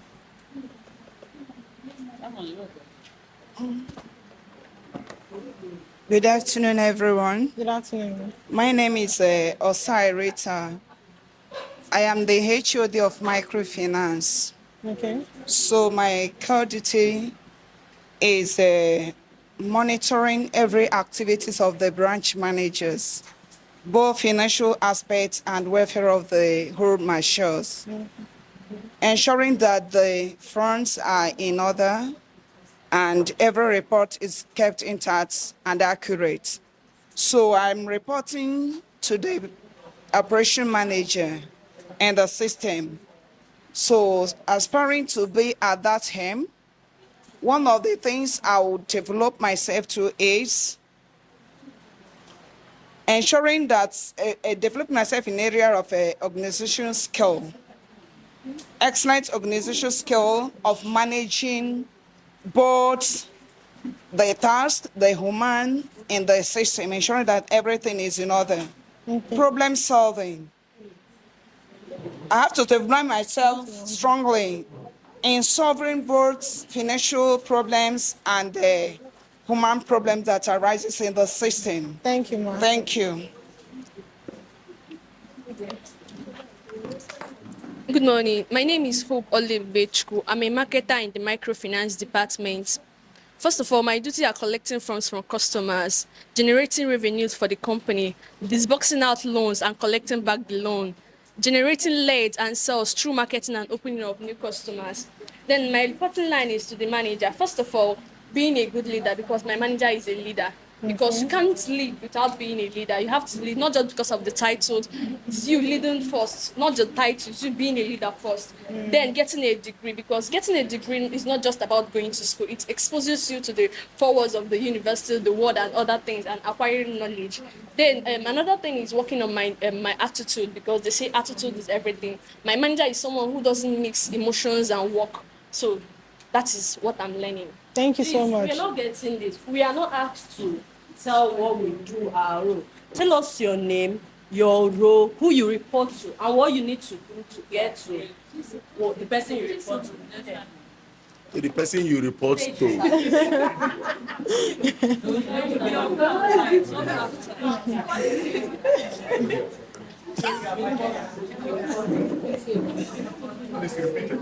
Your name, your role, the person you report to, and what you need to do to get to the role of the person you report to. Okay, good morning. What I do to... Okay, my name is Mr. Simon Pius Oga. I'm the marketing manager. I report to my honorable Dr. Simeon, Okay. our able CEO. And my job, what I do, What you need to do to become the CEO? my God, I need to acquire some certain certificate like him, you know.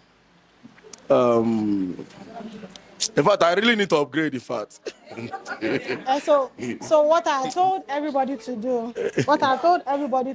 is to go online, yeah, and type in what they currently do, their reporting line, and then ask the search engine that what do I need to do to get to this role, right? So the reason why I think we will stop here, or does anybody want to? Yes, please. yes. Okay, so please help me give it to her. She's very, very interesting. Okay. Good afternoon, everyone. My name is Mrs. Amaka Ihebinike. Currently, I'm the manager of Crystal Garden Plus. I oversee the affairs of affiliates business of the company, as in the realtors. So I'm their manager. And I'm reporting to COO, operational manager, even CEO, even managing director. So I report to them. All Okay. right. So what do I need to do for me to become the managing director? That's where I aspire to be. Fantastic. Okay. One is I need to have a bachelor's degree, which I already have. Then extensive experience in a managerial role within a relevant industry. The next thing is strong leadership and communication skills. All right. Financial management experts, which I need to maybe go into and learn more on how to manage resources and money per se. Understanding of market trends, what's going on within our vicinity, how we can grow our business, how we can acquire more clients and all that, and capacity to make complex business decisions effectively. So these are what I need to study, learn, and know more on how to upgrade myself to that level. Thank you, Thank ma'am. you very much. Thank you so much. Please let her go. Yes. Good afternoon, all. Good afternoon. My name is Judith Ozochiwata, and I'm currently the database manager. So we have always prayed, and I'm trying to get there, which I will, is to become the general manager of Crystal Garden Estates. So that's my mommy. So one of my plans, as in to get there, I need to have a strong leadership skills. Number two, to upgrade myself by getting a bachelor's degree in business administration, which I'm working towards that. Okay. And also, I need to learn how to solve problems when it comes to this business. Organization. Yeah, thank you. Thank you. Thank you so much. Right. So we'll stop there, and so you want to? Okay, please. She wants to take it again. I was given an assignment. That's true. Please. As the relationship manager, and I'm aspiring to be a CEO of Crystal Garden Estate, I have to focus on leadership skills, demonstrate the deep understanding of business organization by analyzing customers' data and trends, actively seeking opportunities to improve effectively across departments, and building strong relationship with my teams. Thank you. So, media manager. Media manager. Who is going to turn camera for you? Go on. Let me come down. Okay, let me allow you. Yeah, take this page. Ouch! Yeah, it's okay. Thank you. Okay. So good afternoon, everyone. Good afternoon. My name is Ozra Jennifer. I'm the social media manager, and I report to the CEO and Chief Operation Manager. So what I need to get there is to earn a bachelor's degree, gain other relevant work experience, add additional credential to my relevant current position, and build a positive work reputation. Thank you. Thank you. Okay, so how many of us realize that there is not a lot of things that we need to do to be able to move to the next step? How many of us realize that we do not really need to do a lot of things? It's not hard. Some of us, we've not even thought about these things, right? And the reason why we do not think about them is because when the thought comes to your head, it comes very scary that, how can I be Oga?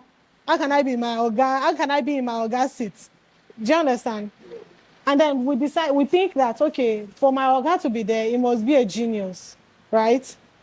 But then nobody needs to be a genius. Well, everybody can be a genius, let me put it that way. Because the person that is currently there, they didn't born that person into that position. The person also had to put in effort, learning, and all of that to get to that space. So what I just help us do now, for those of us that did that activity, is to help you realize that to even dream, it has become easy to even dream. You might not realize that you can get into that space, but just by knowing that you can get into the position of your reporting line and asking a tech tool that, how can I do this? You have already conquered the first step.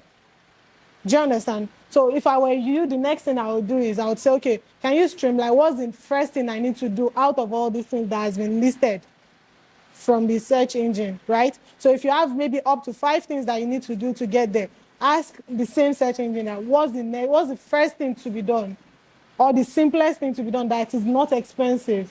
It will tell you what to do. It will give you sites to check out, to give you, online courses that you can, check for that are free. It will give you all of those things, options that you can do, things that you can do at your leisure time instead of spending time on Instagram, or you would still spend your Instagram time, but at least you would be able to carve out 10, 15, 20 minutes every day to, better yourself, to become the kind of person that you really want to be, right? So that's the essence of doing what you just did now, to realize that you can, even, you don't have to have that dream, but you can just check online that. So for instance, I have this thing that I checked out on ChatGPT. So I've been using ChatGPT over time. So it has been able to gather some information about me, right? So I went on ChatGPT. I said, I need a visual representation of who I am. I don't know if you understand. Like, ChatGPT should give me an image of what I look like. And it brought something that blew my mind too. So now, what I want to do is, I want to grow to look like that image. Right? I want to grow. So the way the ChatGPT polished the image, the dressing, the looks, everything was just beautiful, right? I have always wanted to dress that way, but seeing it made it even clearer to me that, okay, what do I need to do next? So it's easy to do these things. We can even have, ChatGPT or any tool give you image of the things that you want in life, the kind of room, the way you want your room to look like. All of these things, there are apps that, do interior decoration, just give me what I want to. Then you work towards what that thing has shown you, right? So you don't have to do so much to even learn now. That's the basis of what I've said, so that you can become better, you can have a good life, right? And in turn, you would help the organization also grow. So in all we've said, then that will take me to processes, right? So all of us here, we know what we do, right? In fact, some of us were mixing it with what you need to do, right? You know what you do. So can you have like a to-do list or like a journal where you write everything that you do down, right? So why do you do this? This would help you always go back to that thing. If you have to go back to that thing so that you can start your day with it, you would always see where you need to improve. If you called 10 people today and you felt so good about it as a customer rep, right? Now you know that you can do 20 or 15 the next day. That's giving you room for improvement. But not only as well, the room for improvement will you get from that, you would also get the opportunity to do your job better so that you can have time to even take more roles. Some of the things that we got from the questions that we asked is that we need to ask to take on more roles. If you don't clear up what you have on your table first, you will not have time to take more roles, right? So if you know how to do what you're doing right now very well, and you can find ways to manage the time that you spend on it, what would that give you is that it will open you up to more time to be able to take more roles. And the more you take on things that even the organization does not assign to you, the more the organization also notices that you can actually do this. If you take on more roles, it won't be long before the organization starts to, reward you for doing more than you're being paid for, right? So we have to, like I mentioned, the first thing to do is, first of all, you know what to do. The easiest thing to do is to get a notepad. Always note it down. Whatever you do per day, it might change depending on what you do every day. It might change, but there would be a pattern between what you do in a month, right? If you write down what you do every day in a month, there will be a pattern to it. So that should be like your process on how you do your job. If you get it right, what will happen is that instead of using the whole month to then do it again, you will be able to manage time to do it within 3 weeks now. So that means you have time that is amounting to a week that you can use to do other things. Even if you don't want to take up more job, you can use that time to learn, to develop yourselves, develop more skills, do other things, right, that are meaningful for you. So document your process so that when you come back to it, you are easily able to do it again. And there is a quote from Mr. Ezekiel that says, in business, it doesn't matter what works, it only matters what duplicates. So like I mentioned, if you journal what you do every day for a month, if you start the next month, all you need to do is start from day one again, from what you jotted down.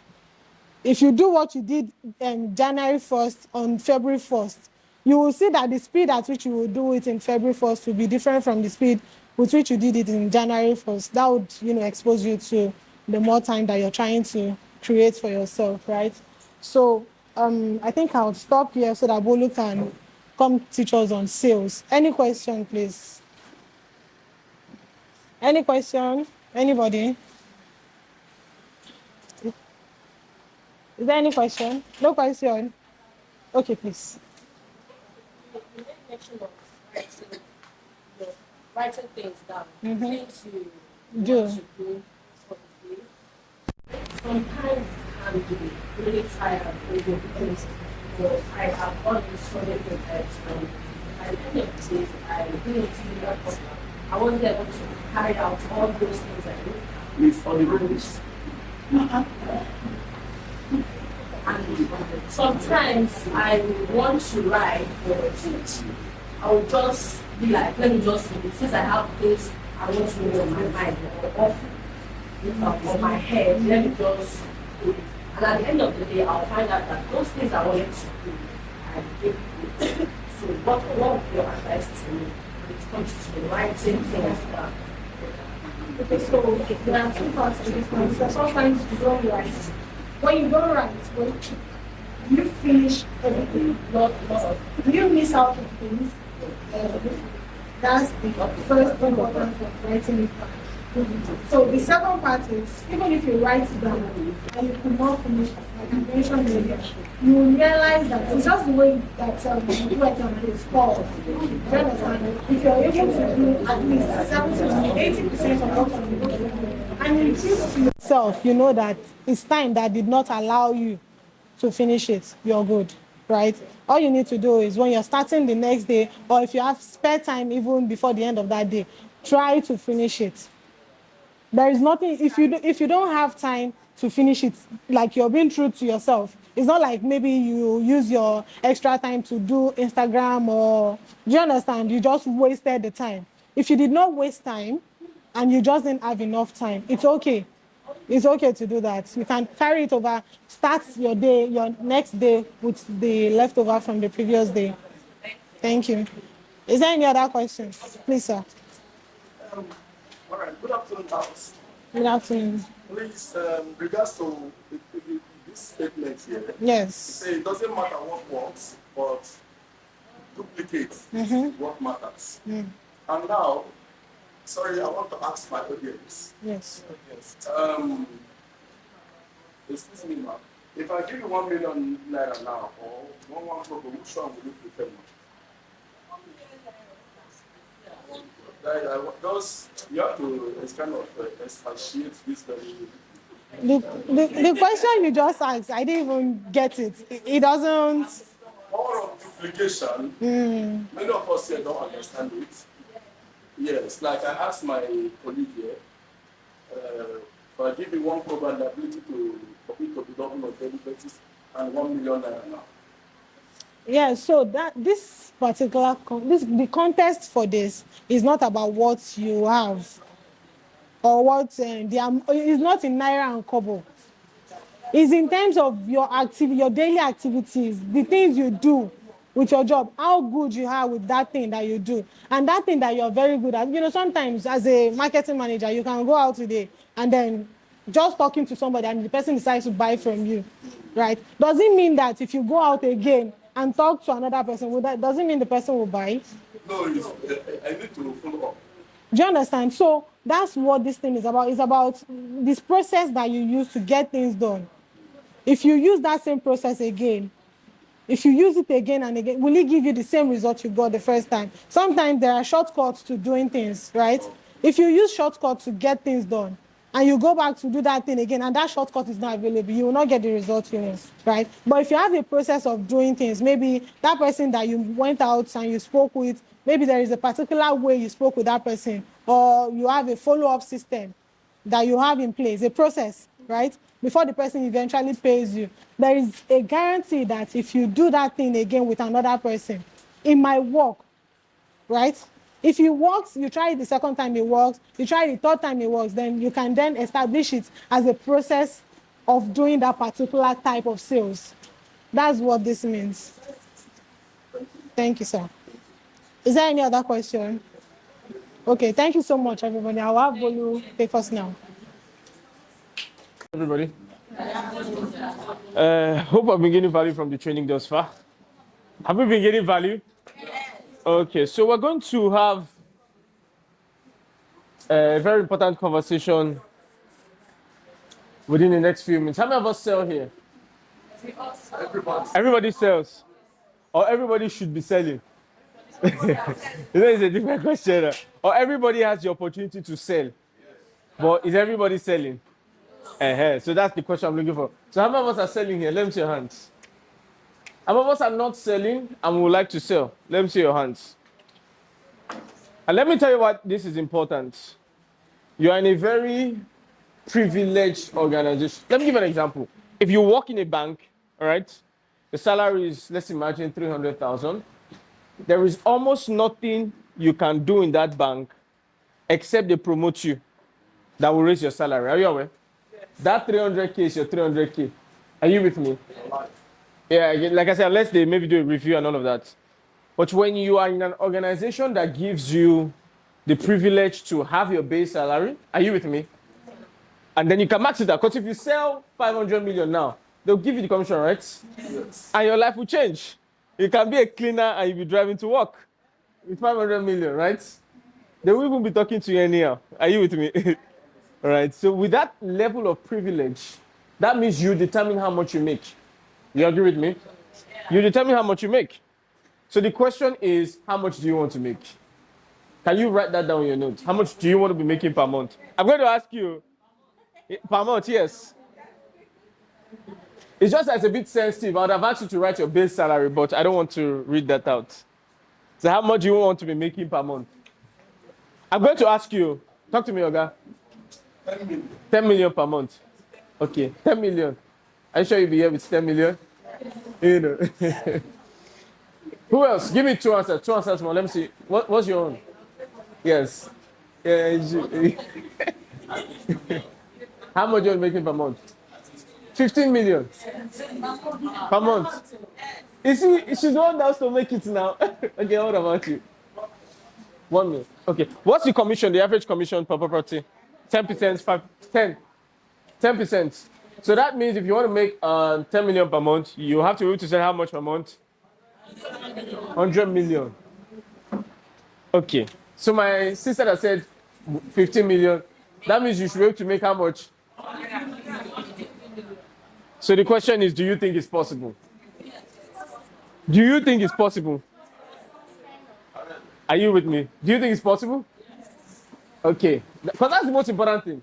Now, my job here is to show you how to make it happen, at least without carrying gun, right? Because if we can carry gun now, 150 million will be complete. Are you with me?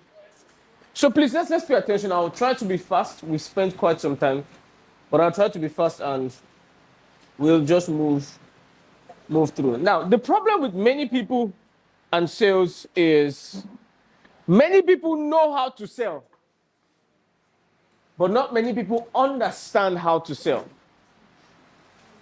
Did you hear what I said?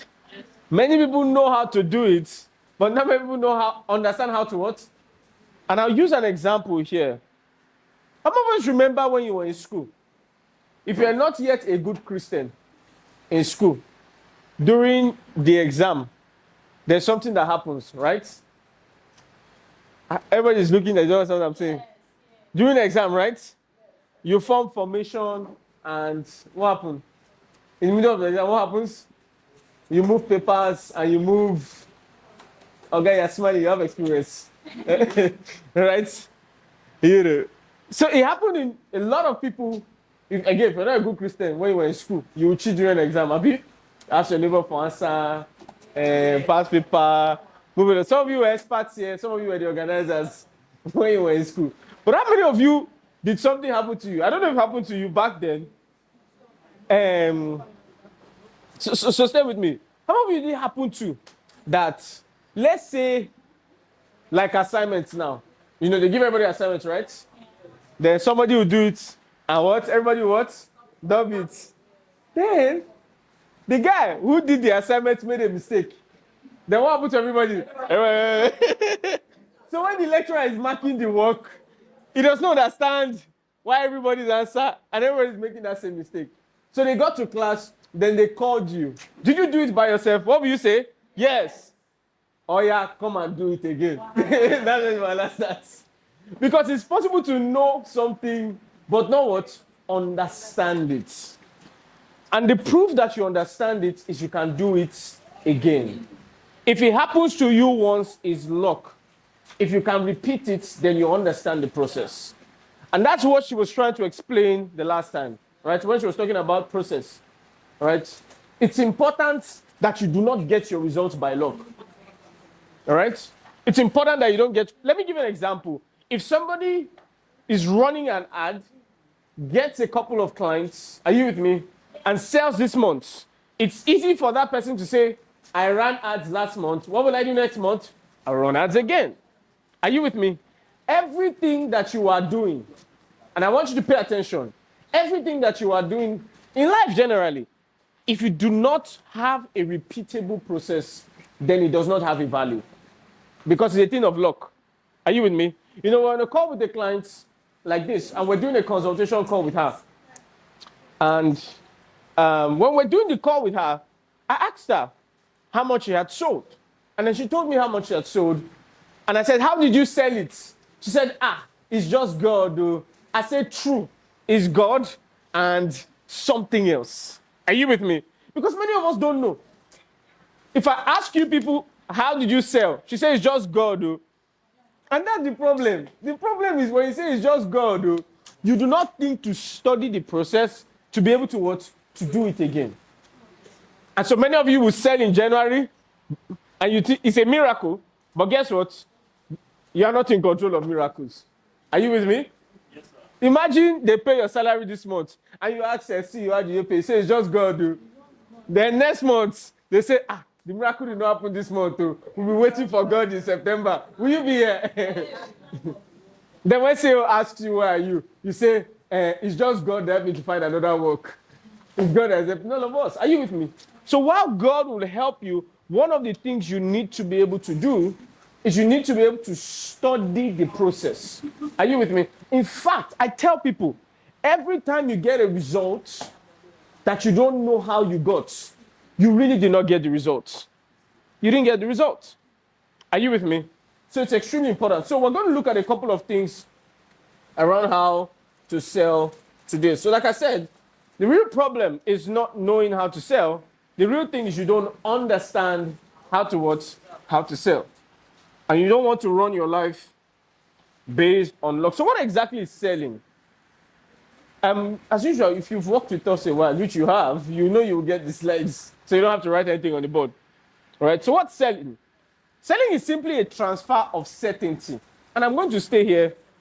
I was just having a conversation with Coach this morning. There's a 5 million conversation that I was having with him around, something. And he looked at me and he asked me a question. He said, are you sure that, for this, that? And I was answering him and he was laughing. Listen to me carefully. Selling is a transfer of what? Certainty. What does it mean to be certain? What does it mean to be certain? You're sure. Are you with me? You are sure. You have assurance. Not Davido's assurance. You have an actual assurance. Are you with me? But even if there's no assurance, not bad, Abi. Assurance I can buy private jets. They should assure you, Abi. Is chairman not assured now? He's assured. Are you with me? So what's certainty? Listen to me carefully. Are you with me? Yes. So what's certainty? It means you are sure. Are you with me? Because, what's your name, for example? Rita. If I meet Rita and I want to sell a property, give me one of the properties you have. Golden Gate. Golden Gate. Good. How much is that? 4.5. So if I meet Rita today and I say, Rita, I have this property, have the conversation about her, one of the things you must realize is, as I'm speaking, Rita is not sure about my company, right? It may not be sure about me, may not be sure even about the land. Are you with me? How many of you have had them ask you a lot of questions? Once you see those questions coming out, what the person is trying to do is the person is trying to get what? Sure. Do you get what I'm saying? That's why when you go to the market and you want to buy stuff, you ask a lot of questions, right? Especially when you have not bought from this person before. But the problem is, if Rita is not certain, it's like this gala is making movement, right? I think I'll give you 2 minutes to finish the gala. Very essential. Yeah? Can I go on? Because I've seen people eat the gala with so much. They say, sir, this thing you are saying, let me be sure of my stomach first. All right. So what was I saying? So if she's not sure, what will happen is the person who is not sure can never make another person sure. That's how it works. Are you with me? The person who is not sure cannot what? So the first thing you have to do whenever you want to sell a lot is you have to have the highest possible amount of certainty, which is why if you notice, Coach said yesterday, one of the things to become sure is to try your best to buy the property. You see, when you buy the property, are you with me? Let's say you bought a property 500 million naira, and the property's value is 10 million naira, your conversation is different. I'm telling you. And not many people understand this. Because you're trying to transfer something that you do not have in the first place. And so the guy asked you, some people even try to sell land, they've not gone for inspection.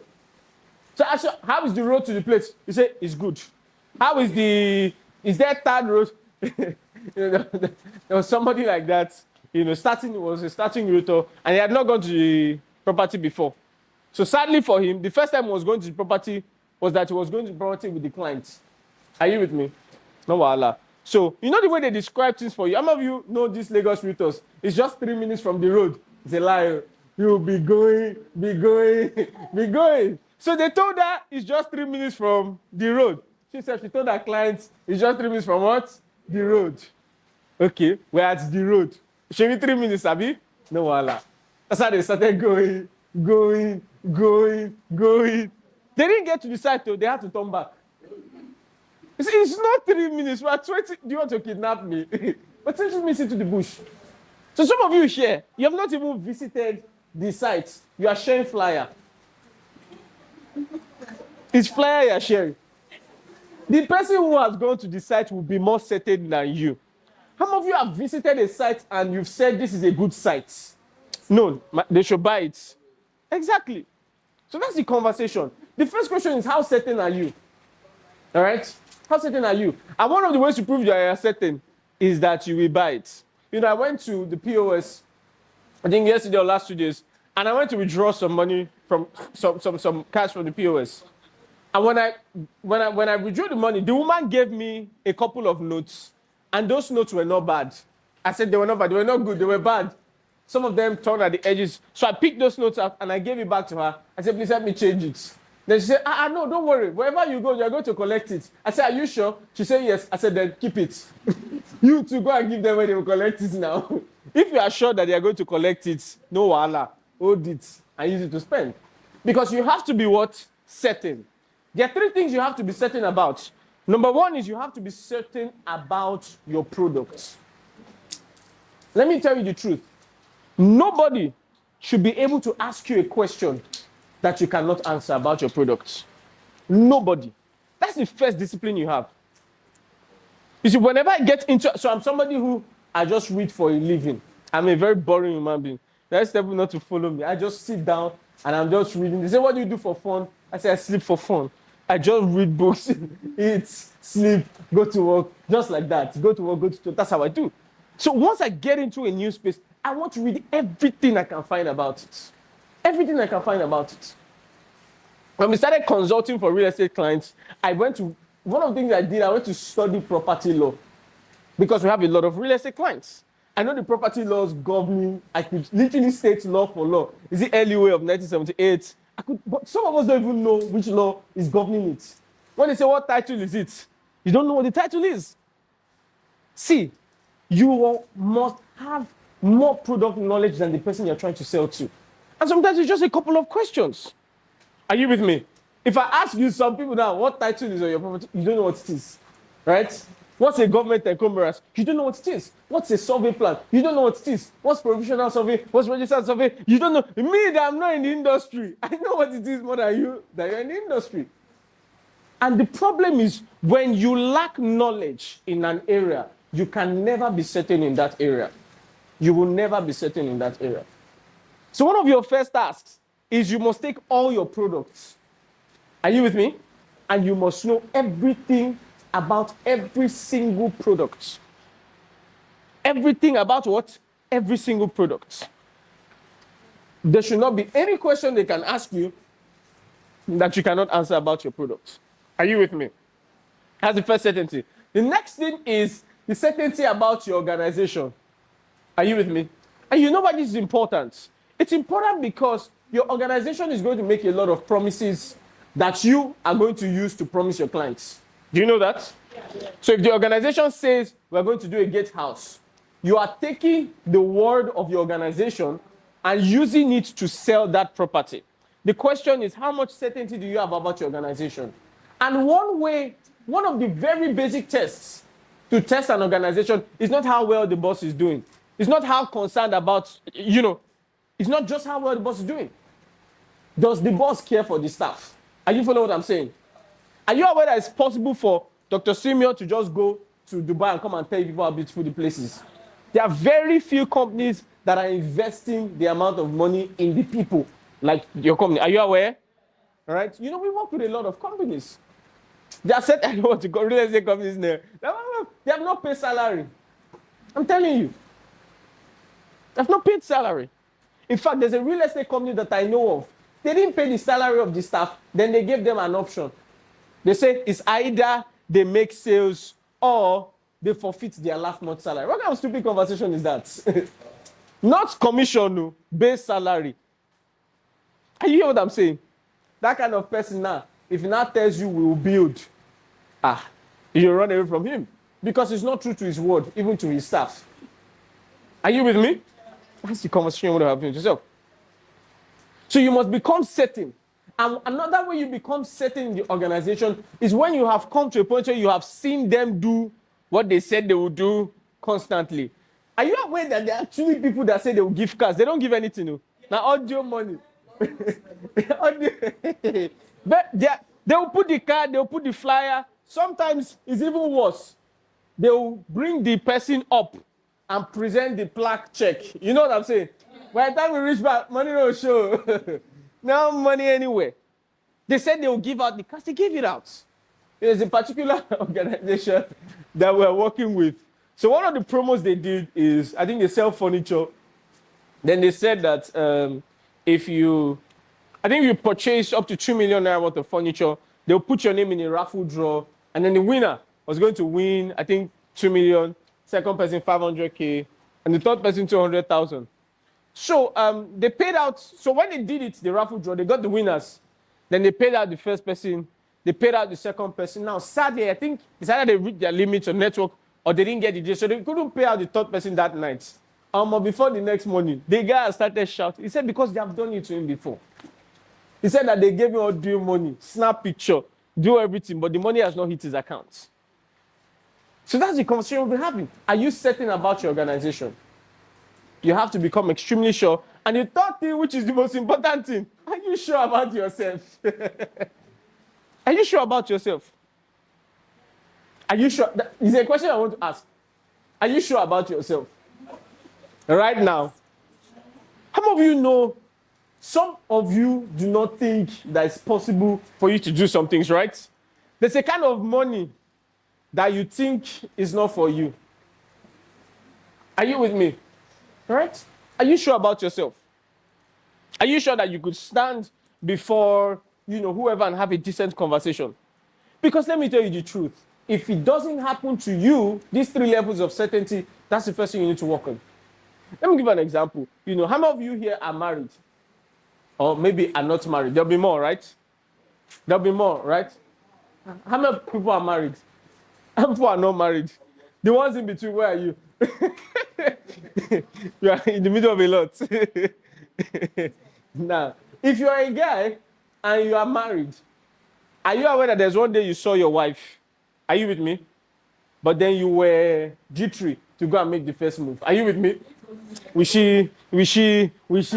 And eventually you did what? You man up. You carry your man. What do you say? Wait, what does that mean? It does sometimes that well. Now you man up and you want to go and meet her, right? But before you went to meet her, you were thinking, will she like me? Will she want a future with me? Then sometimes you have your guys that will convince you, Baba, if you do and run out. Any lady will choose you. And you went and you made it, and now you are here. Hallelujah. So you have to be confident about yourself. Are you with me? The confidence in yourself is one of the most confidence that you should have. Because if you have a good product and a good company, but you have a bad self-confidence, you will not be able to sell. Because when you stand in front of those people, you will be shaky. You'll be jittery. Some of you, there are some land self, you don't even have conversations. And that's another thing. And that's one of the things that this trip is going to do for you. One of the things that this trip is going to do for you is that it's going to expand your mind. Are you with me? When I came into the organization, I'm about 18 months in the organization. And when I came to the organization last year or last 2 years, January, I can't remember. I'm not long here. I'm not like Bisola. Bisola is I started from the bottom. I'm not long. So when I came to the organization, before I came, one thing that happened to me was I I was extremely shocked because I just heard billions, billions, billions, more times than I heard in my life. In fact, the only other time I used to hear billions is when they are saying the money that they are stealing in government. That's when I used to hear billions. So I will come inside and coach will just be here, you'll just be here billions, billions, billions. And you'll just be, and I was a bit confused. So when I came in, one of my first, because our our highest program is quite expensive. All right. I think it's about $25,000. So when people pay money to work with us, I wanted to understand what are they doing that are helping these people to make this what? These billions. Are you with me? I want you guys to follow this story very carefully. Because I thought that when people pay $25,000, are you following what I'm saying? There has to be something they're doing. Because we pay 25, somebody is doing 1 billion, before you know he's doing 10 billion. I said, what in this my guy they do? I want to know what's happening. Right? And so I sat down and I began to listen. I want to listen to this story very carefully. And sometimes I needed to have conversations with some people who wanted to pay, but I wasn't so sure at the beginning. Because I'll say, $25,000 is a lot of money. And I wasn't so sure. I'd never seen it happen. I've never seen organizations move. You get? There's an organization that moved from 100 million to 5 billion. Do you know what that means? So, but when I started, I didn't have this level of certainty.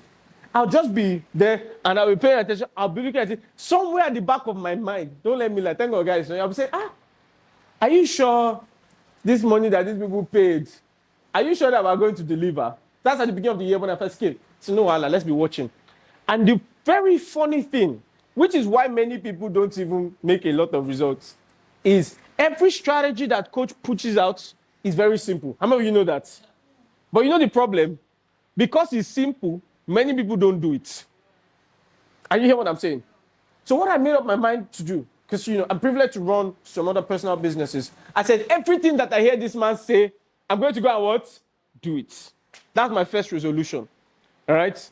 Everything that I hear him say, I'm going to what?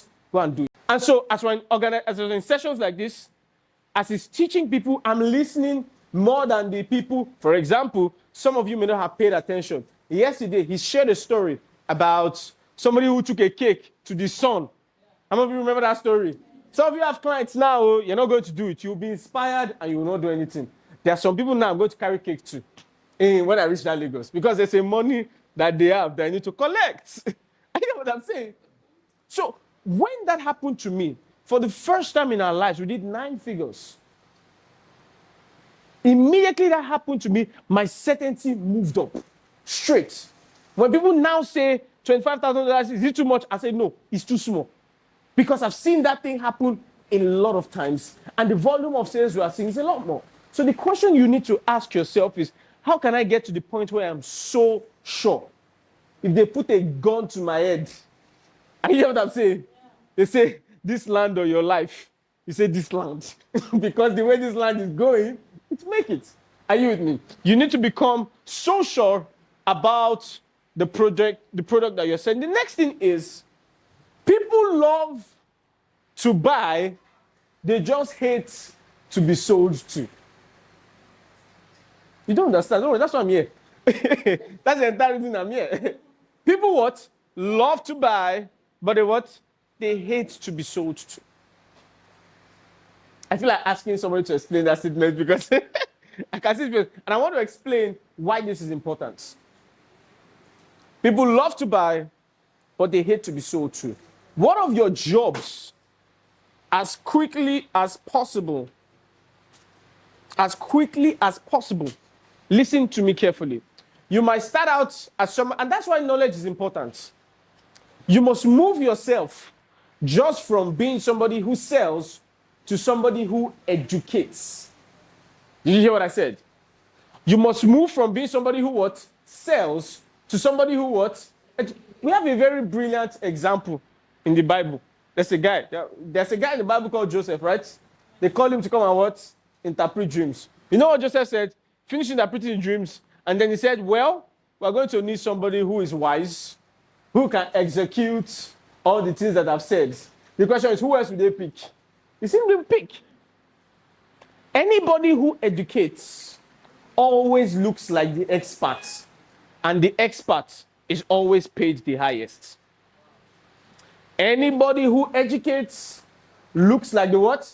Expert. And the expert is always paid the what? Highest. Are you with me?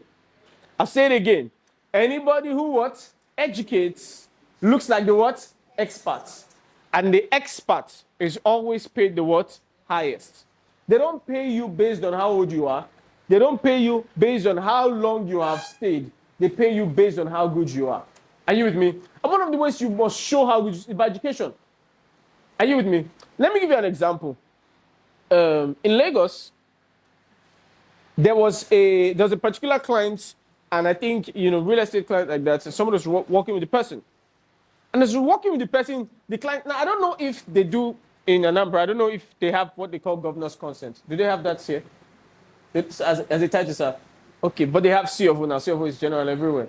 Now, okay, they don't have governor's consent here. I don't know how to describe it there. But in Lagos, they have governor's consent, right? So essentially, what governor's consent means is the first person who buys the land will get, and processes the statute will get the CFO, right? The next person will only get a governor's consent. Are you with me? So the client began to fight the realtor that I want a land who has that have governor's consent, that have governor's consent. And the realtor, they were saying the land has governor's consent. Now the realtor looks at the clients and corrects the clients. He said, and they asked the clients, has the land had a CFO before? They said no. They said no. If a land doesn't have CFO, it cannot have what? Governor's consent. Do you know the transformative thing that thing does in the mind of your client? Have you ever had the privilege to correct your clients? When you correct your clients, in a respectful way, not like you shut them up. Do you know what it does to that client? The client begins to think, how much more do I not know that this person knows? Probably this person is the right person to help me secure my property. Are you with me? There's some conversation. Because I had to study a lot of things, sometimes I look through some contracts. I've sent a contract back to a real estate organization, and I circled it, and I said, this clause is a problem. And they were shocked. And they said, this is what our lawyer said. I said, tell your lawyer he doesn't know work. And they sent it back to go and change it. Are you with me? Imagine that was you as a realtor. Some people don't even know the documents they collect when they buy. Are you hear what I'm saying? You don't know. When an allocation happens, you don't know what happens. Are you with me? So you need to move from being the guy who tries to sell a loan to being the person who what? Educates. What's the difference between a provisional survey and a what? A registered. There's provisional and registered here, Abi. Registered survey. Why should your client register their survey? You should be that kind of person. After a while, you should call your clients. Sir, I think we should move the strength of our title up. We only have a provisional. Can we go and register something? Can we move our title? When you position yourself like that, the client sees you differently. How many of you have gone to a doctor and tried to price? You've not. You've gone to a doctor, and the doctor said the fee is 10,500. You now try to price that should take 8K. Has it happened to you before? Because people don't price experts. They trust them. They trust them. Are you with me? But when you go to the person who's selling rice by the road, she tell you 2 meats is how much? 400. Say, Mama, run it 350 for me. Because it doesn't take a lot. So you need to move from. So you need to move to the point where you can what? Educate. Are you with me? And it boils down to the first thing. For you to be able to educate, you have to know up, down, left, right around it. If you're selling houses, what kind of foundations are there? Are you with me? Let me give you an example. There was a particular lady, she does real estate, and she does it to a point where she does not just make commission again. Let me tell you how she does her own real estate. What she does is when you find a house that you want to buy, let's say the house is 250 million, 260 million, or 300 million, all right? You know what she does? She will tell you, I will go to the owner, to the developer of the house, and I will negotiate a discount. Whatever discount I can get, you pay me 50%. So if she moves the house from 300 million to 250 million for you, that's how much discount? 50 million. Do you know 50% of 50 million is how much? 25. Do you know how she negotiates a discount? she will go to the house. She has a lot of knowledge and scan for all the defects. Are you following that? Scan for all the defects. Reasons to why the house should not be that amount. Are you with me? And one of these days, she was having a conversation. I think the house made 300 million. And then she went there. And then she knows so much about Severito. She knows how to test the structural stability of a house. I think it's NDT they do, non-destructive test. And then in that place, she asked for the drawings. She knows how to read drawings. Can you see why people are going to make it? You just carry flyer and share by luck. This person knows all these things. She said she asked for the drawings. When they brought the drawings, she took the drawings and then, she asked for the foundational drawings. They didn't give her the drawings, right? So they went there with their tools and then they checked. What they realized was the foundation they were meant to use was not the correct foundation. So I think, I don't know what it was, maybe a raft or they were meant to do pile, something. They said did not do the foundation they were meant to do, right? So they quickly covered everything, you can't check foundation. And then when she saw it, she went back to the clients, based on what I've seen, I can settle a 60 million discount for you because this house is not worth that much because it may not stand for this number of years. It can only stand for this number of years. Are you with me? She went to the guy. The guy was upset, the person that built the house, because I've received it in secret. Are you with me? And she said, we cannot pay 300 million for this house. We can pay, I think it was 2. She got a 60 million discount and made 30 million on one transaction. That's apart from the commission, So there's still a 5% commission. And you know what I'm saying? On a 200, you know what 5% of 200 million is? And then she still wait. But you know why? Because she took the time to invest that much in knowledge. That much in knowledge. But you just carry flyer and share your flyer. But the only thing you've done is you put your number on the flyer and you share it. And then you hope. And then you go for NSPPD. Now, she too, she's going for NSPPD. You know that? Now, if you were God, who will be there to help? That's the question. Make God's work easy for your life by adding more qualifications to your life. Make God's work easier. Are you following what I'm saying? Right? So you have to get to that point where you know everything about anything. You want to sell a 300 square meter land to your clients. They say, how much is 300 square meter? You don't know how to describe it. You should be able to educate your client. What can I build on this? Say, well, the way I'm looking at this area, I think the commercial value in this area may be high. Maybe we should position ourselves because right now in this territory, there's no school. And if this place starts going up, people who have children, if they have children, they need to what? They need to send their children to school. Or maybe we should position ourselves. You should be able to have these conversations with your clients. Your clients must move from seeing you as a realtor to a wealth advisor.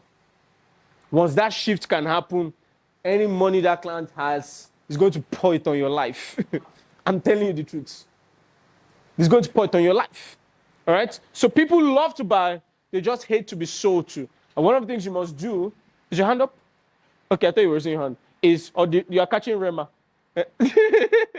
Is you have to move to the point where you are educating your clients. So let's move on quickly because of time. Now, the next thing you must realize about selling is people want what they want. Your job is not to create a want. It's to find what they want and sell them only what they want. Can we say that together? Say, sell them only what they want.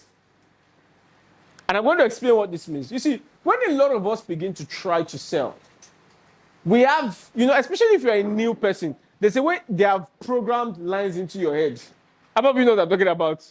You just meet the person and you begin to pour everything you have crammed. Right? See, calm down. I know that there's plenty problem that you need to use that commission to solve. How many of you know there's plenty problem? Right now, the problem that's waiting on ground is a lot. Right? But you have to calm down. And that's another thing. People that are truly wealthy can smell desperation. Do you know that? They can smell it. And if you are too desperate, it chases them away. So when people go, it's something that they have calculated the commission, they have already allocated what they are going to use the commission for. before they meet the clients. By the time they are meeting the clients, they're already desperate. And clients can smell desperation. How many of you know that? Have you seen somebody that is desperate before? And you know this person is desperate. And people cannot trust desperate people. Do you know that?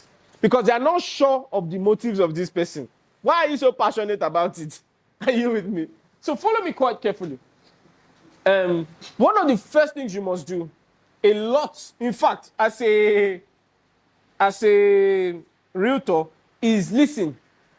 If you listen well enough, everything you need to sell, you are going to hear it from the mouth of your clients. Every client exposes themselves. The problem is many people are just hearing, but they are not listening. Are you with me? They just want to talk. Let me give you an example. You're trying to sell a property to a man. All right? Listen, and listen to two scenarios. Then the guy is having a conversation with you and telling you that, oh, you know what? I may not be able to stay long. I'm going to pick my children from school, so I need to be fast with this call. Realtor A is upset that they don't have enough time to sell. Are you with me? Say, the man is in a hurry, right? He does not have enough time. But guess what Realtor B does? Realtor B says, oh, you're going to pick your children from school by yourself. It probably means you're a family man. Can you see that? That means that guy, because if he's rich enough, he should be rich enough to have a driver that picks his children. If he still drives, for example, coach is very big on family. There's nobody that picks his children from school apart from him and his wife. Right? Very concerned. Are you with me? If you are aware that somebody is a family man, you can shift the conversation. Then the conversation can be, so why don't we make a couple of investments for your children? Can you see that? The first person heard, the person is angry. That is not giving me time to talk. Another person has seen a sales information that he can use. So, oh, sir, you have 3 children. What if we do something, sir? I can arrange a plan for you that on your birthday of every child, we invest something in real estate for them. Are you with me? We invest something in real estate. And we can do it such that by the time they are 18, then maybe they can get their plots of land. Are you with me?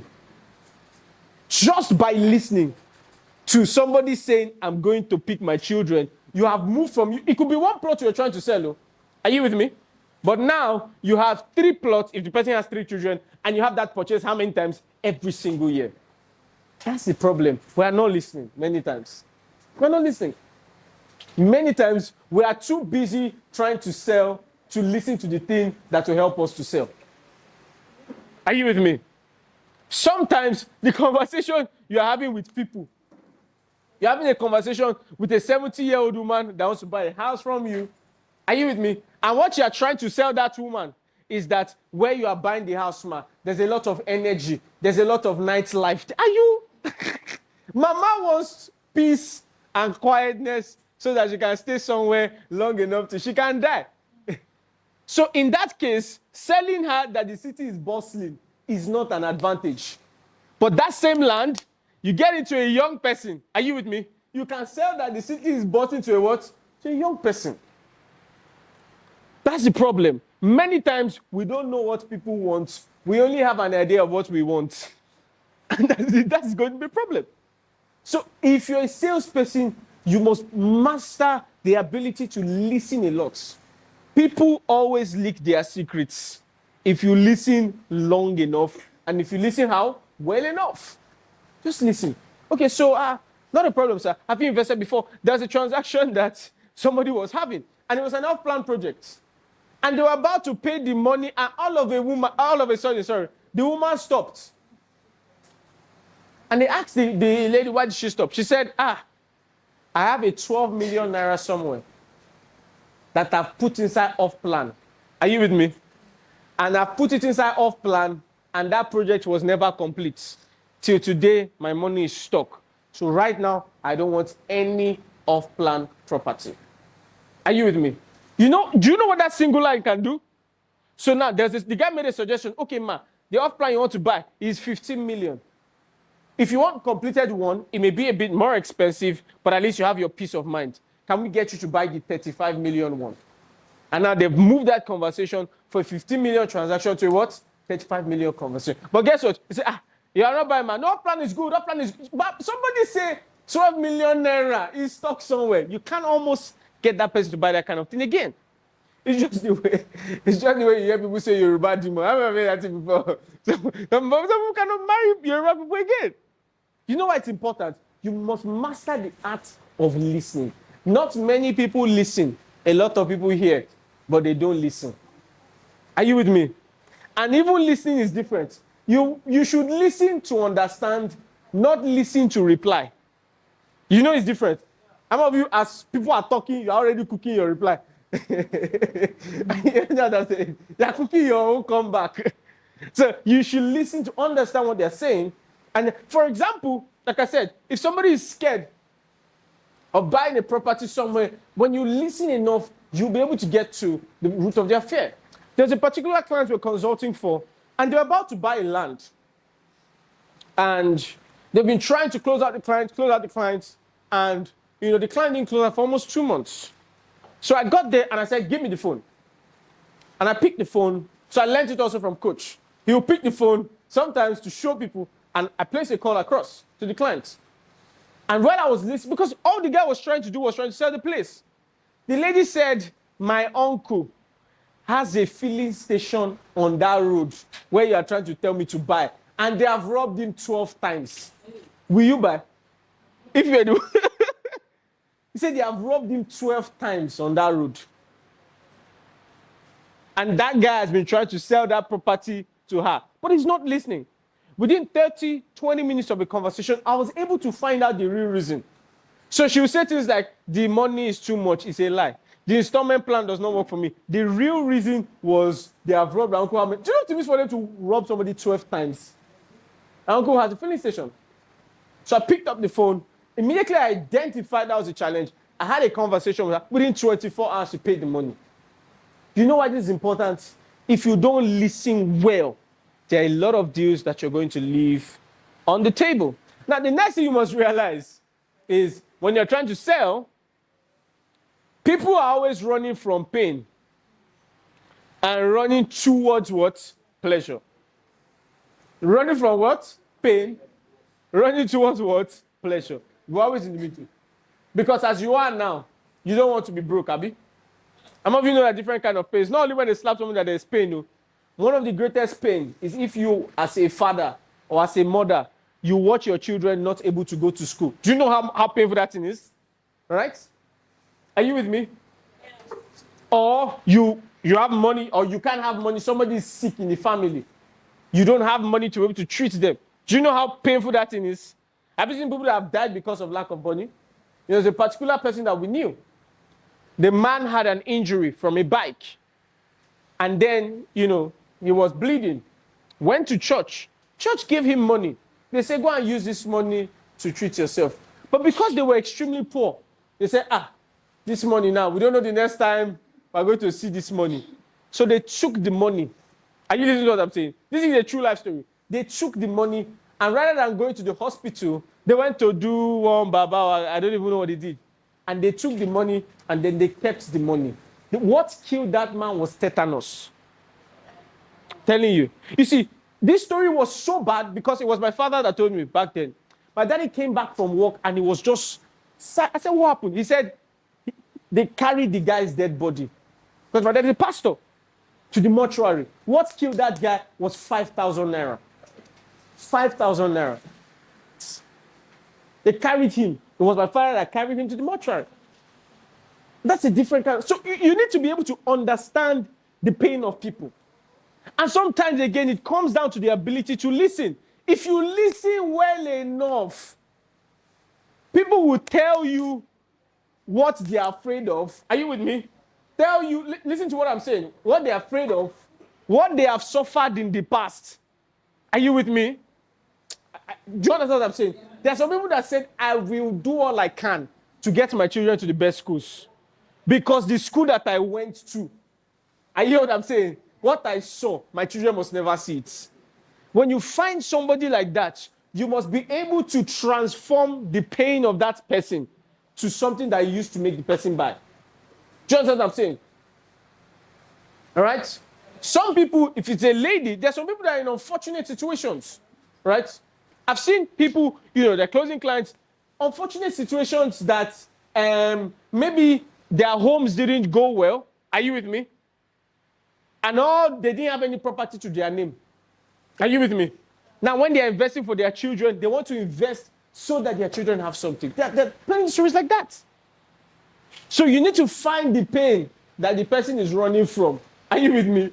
And correlate the pain into what you're trying to help the person. Do you understand what I'm saying? So, for example, the person's pain is like maybe the person went to a terrible school, and the person regrets that the person wasn't able to go to the best of schools. And the person wants to ensure that in this life, their children must never drop out because of school fees. Are you with me? Then you have the conversation. Sir, what if we buy a couple of plots for your children, right?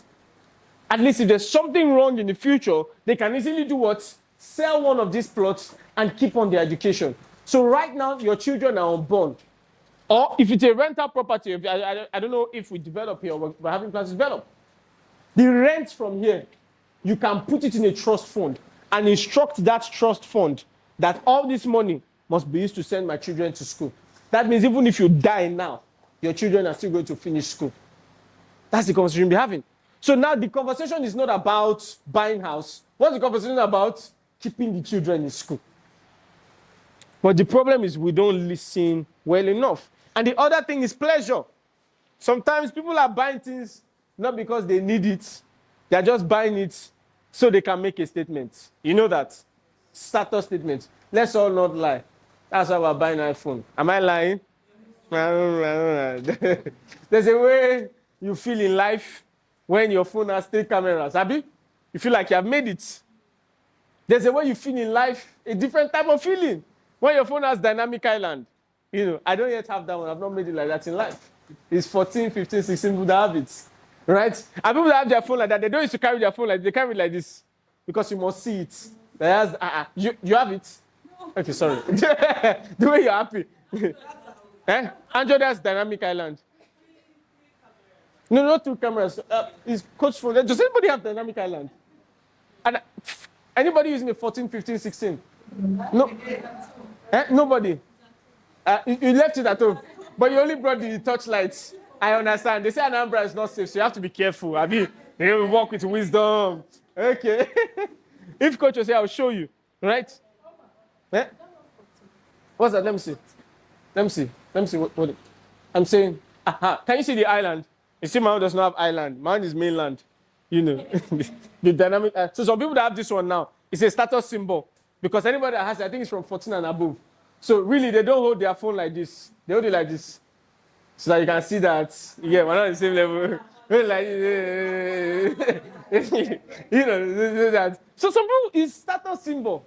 Coach will say something jokingly, seriously, that when you are trying to sell a car, and you're trying to sell Corolla, that Corolla, Uber Corolla, that one, 2004. What you said to the guy is the engine is nice, it can run fast, the body is hard, does not chop fuel, all those kind of things. But when you want to sell a Rolls Royce, you don't sell a Rolls Royce fast. You know why? The guy who is buying Rolls Royce does not want to be fast. He wants to be slow so that everybody can do what? Can see him. It's like that thing people used to do when you enter church in the middle of service. That's what people used to do. When you wear your fine clothes, not in the middle of service. Oh, I'm looking at you. Right? Once you walk slow, you'll be telling Rolls Royce, the person that can spend $500,000, that Rolls Royce saves fuel. His fuel is problem. Do you understand what I'm saying? So they can spend $1 million, you'll not be trying to use the fuel consumption. No. What you should be using to sell that kind of person is, sir, in this Nigeria, there are only 2 people that have this car, status symbol. It's you and the other person. There is a particular Nike sneakers. It's called, and it's a limited edition. All right. So somebody bought it and gave it to coach. Luckily for me, it's not sizing. So he gave it to me. So every time I wear that shoe, it's not the one I wear. This is why I used to walk. Say, we're not more than 50 that have it in the world. So I don't used to walk too much, And that's how some people just want to feel. Some people, they are not buying it. I mean, when you buy land, there's a feeling that you have made it. That you are the smartest in the world. And everybody else is not an investor. How many of you know what I'm talking about? You now start advising people. You say, I just bought the land. I don't know what to do with your money. I'm saving, I'm securing my future. Is your own future secure? They now start advising us. So that's it. You need to find what people are running from. Are you with me? And what people are running to. And you have to inculcate. And it's different per person. You know that. So that's why the most important job of a salesperson is listening. If you listen well, everything you need, they will tell you. Are you with me? Let's move on quickly. And like I said, people don't buy products, they buy state of minds. I've explained that a lot of times the things you are buying are not buying because you need it. You're really just buying because it's a state of mind. So let's move on quickly. And one of the things you must, okay, let's move on because of time. I have like 12 minutes, is a very important thing that we need to move to now. You need to practice what we call value-based selling. What did I call it? Value-based selling. Usually, when people try to have conversations on selling, the only advantage they have many times is price. Are you with me? Why should I buy your own? You say, my own is cheaper than this person's own. All right? And all of that. But when you want to sell many times, you must ensure that people, listen, I don't want you to forget this. If you have 5,000 naira and you go to the market, are you with me? And you drop that 5,000 naira to collect meat or to collect rice. You know what you're saying? Do you know what you're saying? What you're saying is that the 5,000 naira in your hand, the meat is more valuable to you than that money at the point. Are you with me? Are you following what I'm saying? The value of the meat is higher than the value of the what? That money. Because if you don't eat that meat, you may not be alive to spend what? That money. Every time you want to sell, and listen to this, you need to make people see what you have to sell more valuable than what they have, the money they have with them. Do you hear what I said? You need to make people see what you have to sell. That thing you want to sell to them. They must see it as more valuable than the cash in their accounts. It's extremely important. Are you following what I'm saying? You need to make somebody, and one of the ways to do this is to let them see, follow me, the cost of not doing it.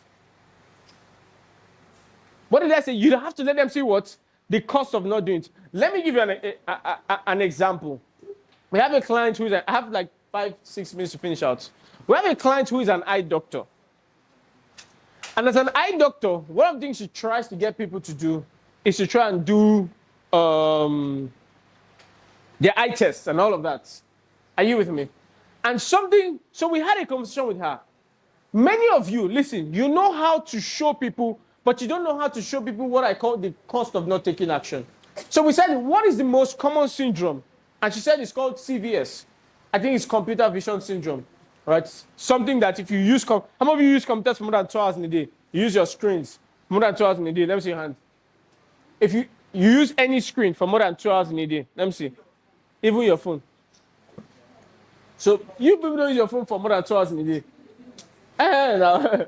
If you use your phone for more than 2 hours in a day, there's a high chance that you have computer vision syndrome. So what she would do, as a good optician, she would tell them you are at risk of having computer vision syndrome. But that's good. What you really should do, which we told her, I said, you have to let people know the cost of not using you now. Are you with me? I said, what happens if people don't treat computer vision syndrome? It spirals into blurry vision. What happens if people don't treat blurry vision? It spirals into partial blindness. What happens if people don't treat partial blindness? It spirals into what? Full blindness. So when you tell somebody to come for a test, you need to let them realize the cost of not doing this test now can be what? Can be full blindness. Do you understand what I'm saying? The moment the conversation shifts like that, they become extremely more serious. So sometimes you need to let people, for example, when we're having calls, trying to get people to sign up for the program, we have to conversation with them and say, look, what will it cost you? This program is, maybe Strategy Factory is 300,000, or let's say it's a high ticket program, $25,000. And then we say, look, they say the money is too much. We say, we agree with you. What's your revenue currently? Your revenue is 100 million naira, 200 million naira. What would 500% of your revenue look like? Revenue is 500% is 200 million naira, is about $1 billion, right? And so we say, look, how much is $25,000? Sorry, $15,000. That's about 25 million, right? And we said, if we had the ability to move you to make $1 billion, will you pay 25 million? They say yes. I say, what if really, if you don't pay this money, you are not losing 25 million? What you're actually losing is the entire $1 billion that you're missing. And then the guy looks at and he thinks about it, and then makes sense to move to commit. So you need to let people see the risk of not doing business with you. Are you with me? Very important. When you paint it like that, many people are more moved to take actions like that. So you let people see what the risk of not doing business. It's the advantages of doing business is there, but let them see the cost of not doing business with you. And so many times this cost is huge. There's a particular story that coach would tell about his wife. Went to a dentist once, and I think there was a hole in her tooth or something, and the dentist, they didn't tell them that they should fill the hole. Are you with me? Because apparently he was trying to save them money. But now, years down the line, that thing deteriorated, and then she had to do a root canal. To fill the hole was going to be less than 20K. But I think the root canal is about 2 million. All right? So really, if that dentist was clear, what he would have said is, look, you can choose not to spend this 20K now. But if you don't spend it now, there's a future in which you're going to spend how much? 2 million. And it's like mechanic. Mechanic will tell you very well. If your mechanic is a good mechanic, he say, okay, this thing, we can change it now, or we can manage it. But if this thing goes spoil, it will affect another thing. That other thing that's going to spoil is going to be like 500K. Are you with me? But the thing that made it spoil can be like, for example, if your radiator, maybe it's not good or your fan is not working well. If your engine overheats, your gasket can burn. If your gasket should burn, it's an entirely different conversation. But that fan may be like 20, 25K.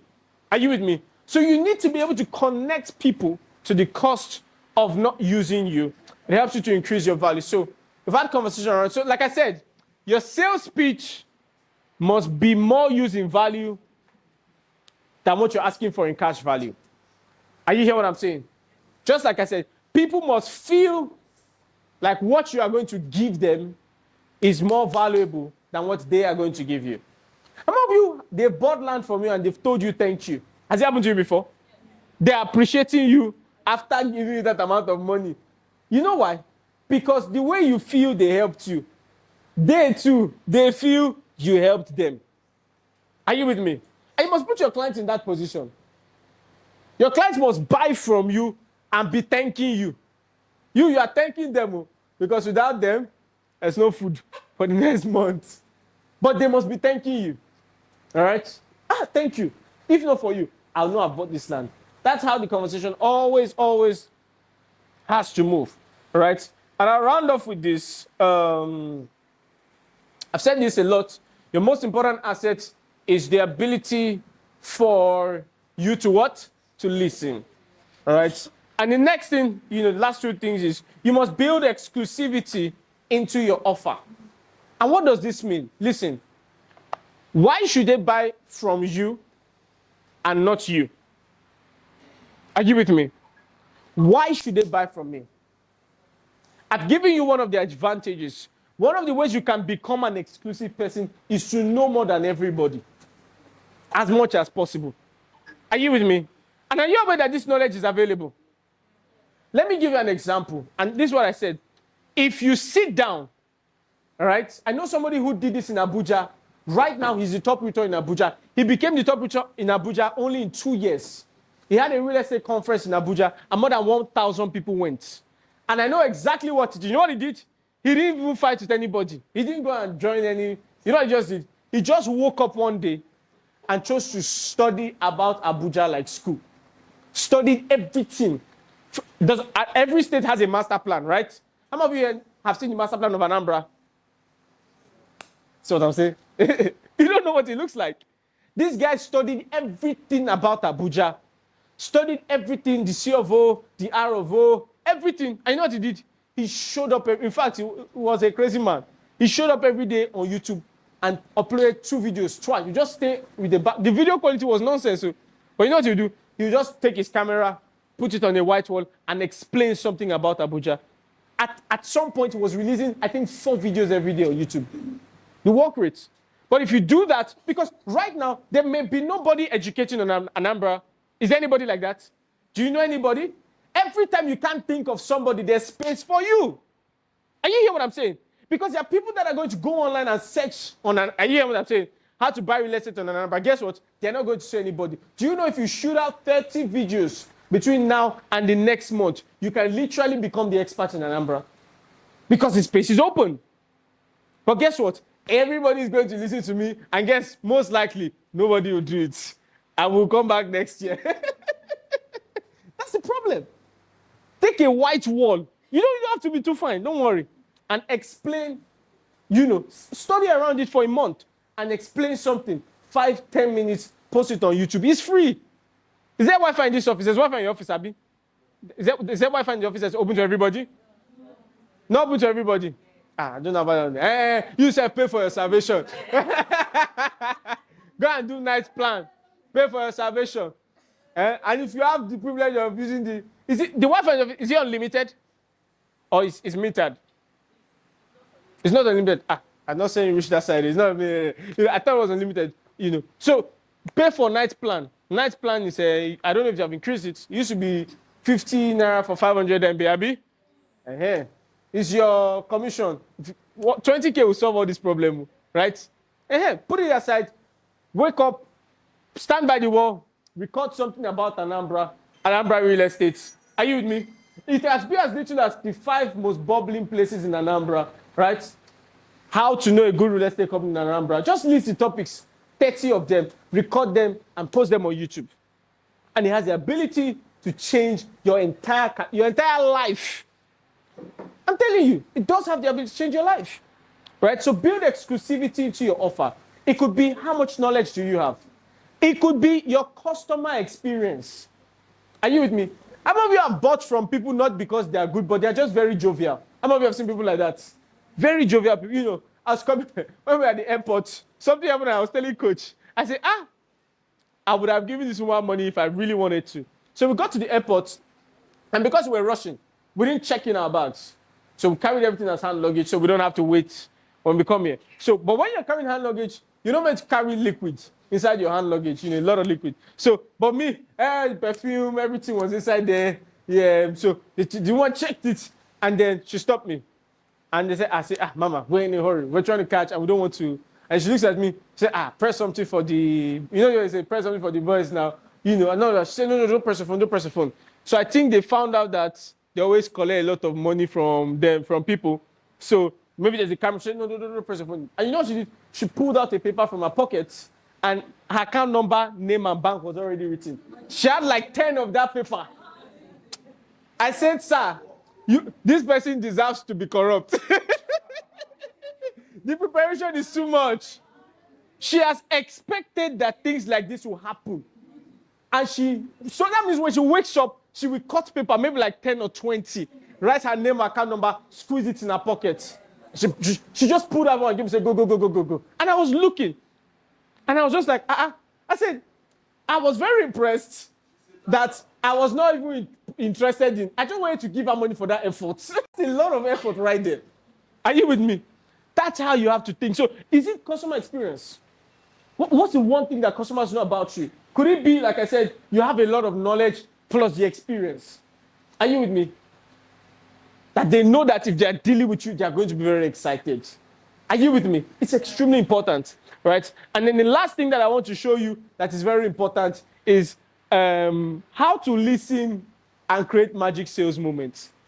How many of you has it ever happened to you that you were thinking of somebody and the person called you? Let me see your hand. Yeah? You were thinking of somebody and the person called you. Or you called somebody and the person said, I've been thinking of you. Yeah? You called somebody and said, I've been thinking of you.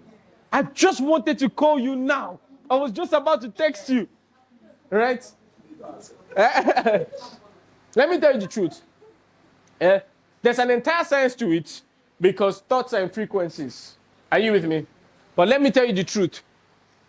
One of the most powerful times to sell in your life is to take action on those moments. From nowhere, you just remember somebody, pick your phone and do what? Because many times, that person is also thinking of you. I'm telling you the truth. I mean, there's no time to explain. There's actually a science to it, right? Because thoughts and frequencies, and many times when those frequencies synergize, what will happen is that spark. I know it sounds like, but it's actually science. Are you with me? So one of the most powerful ways is to take advantage of them. You know what many of you do? When that thought comes to your head, you say, don't worry, I'll call tomorrow. You have lost 200 million. Are you with me? You just suddenly remember one uncle or one auntie. Call them and greet them. Are you with me?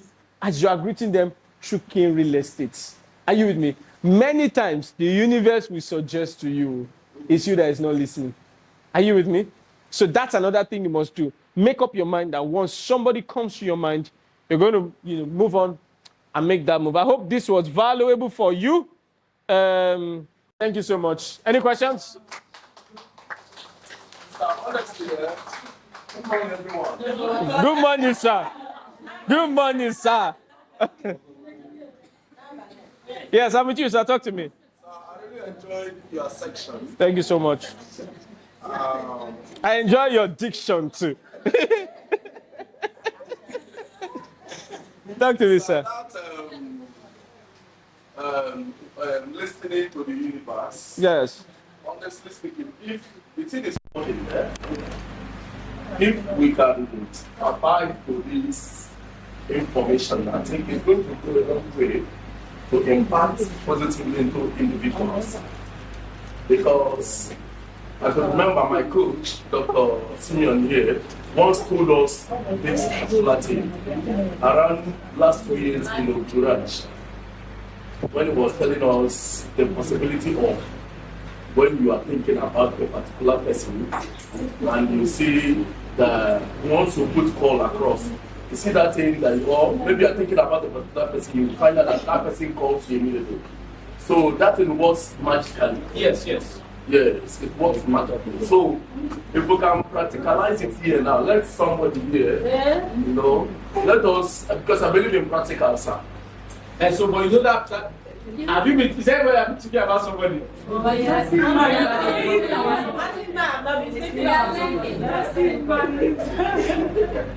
So I love that passage of today's message. Thank you so much.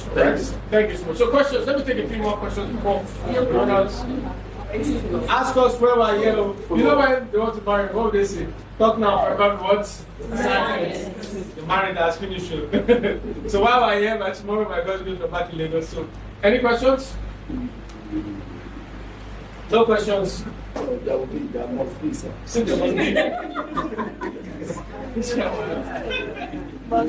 They mustn't be.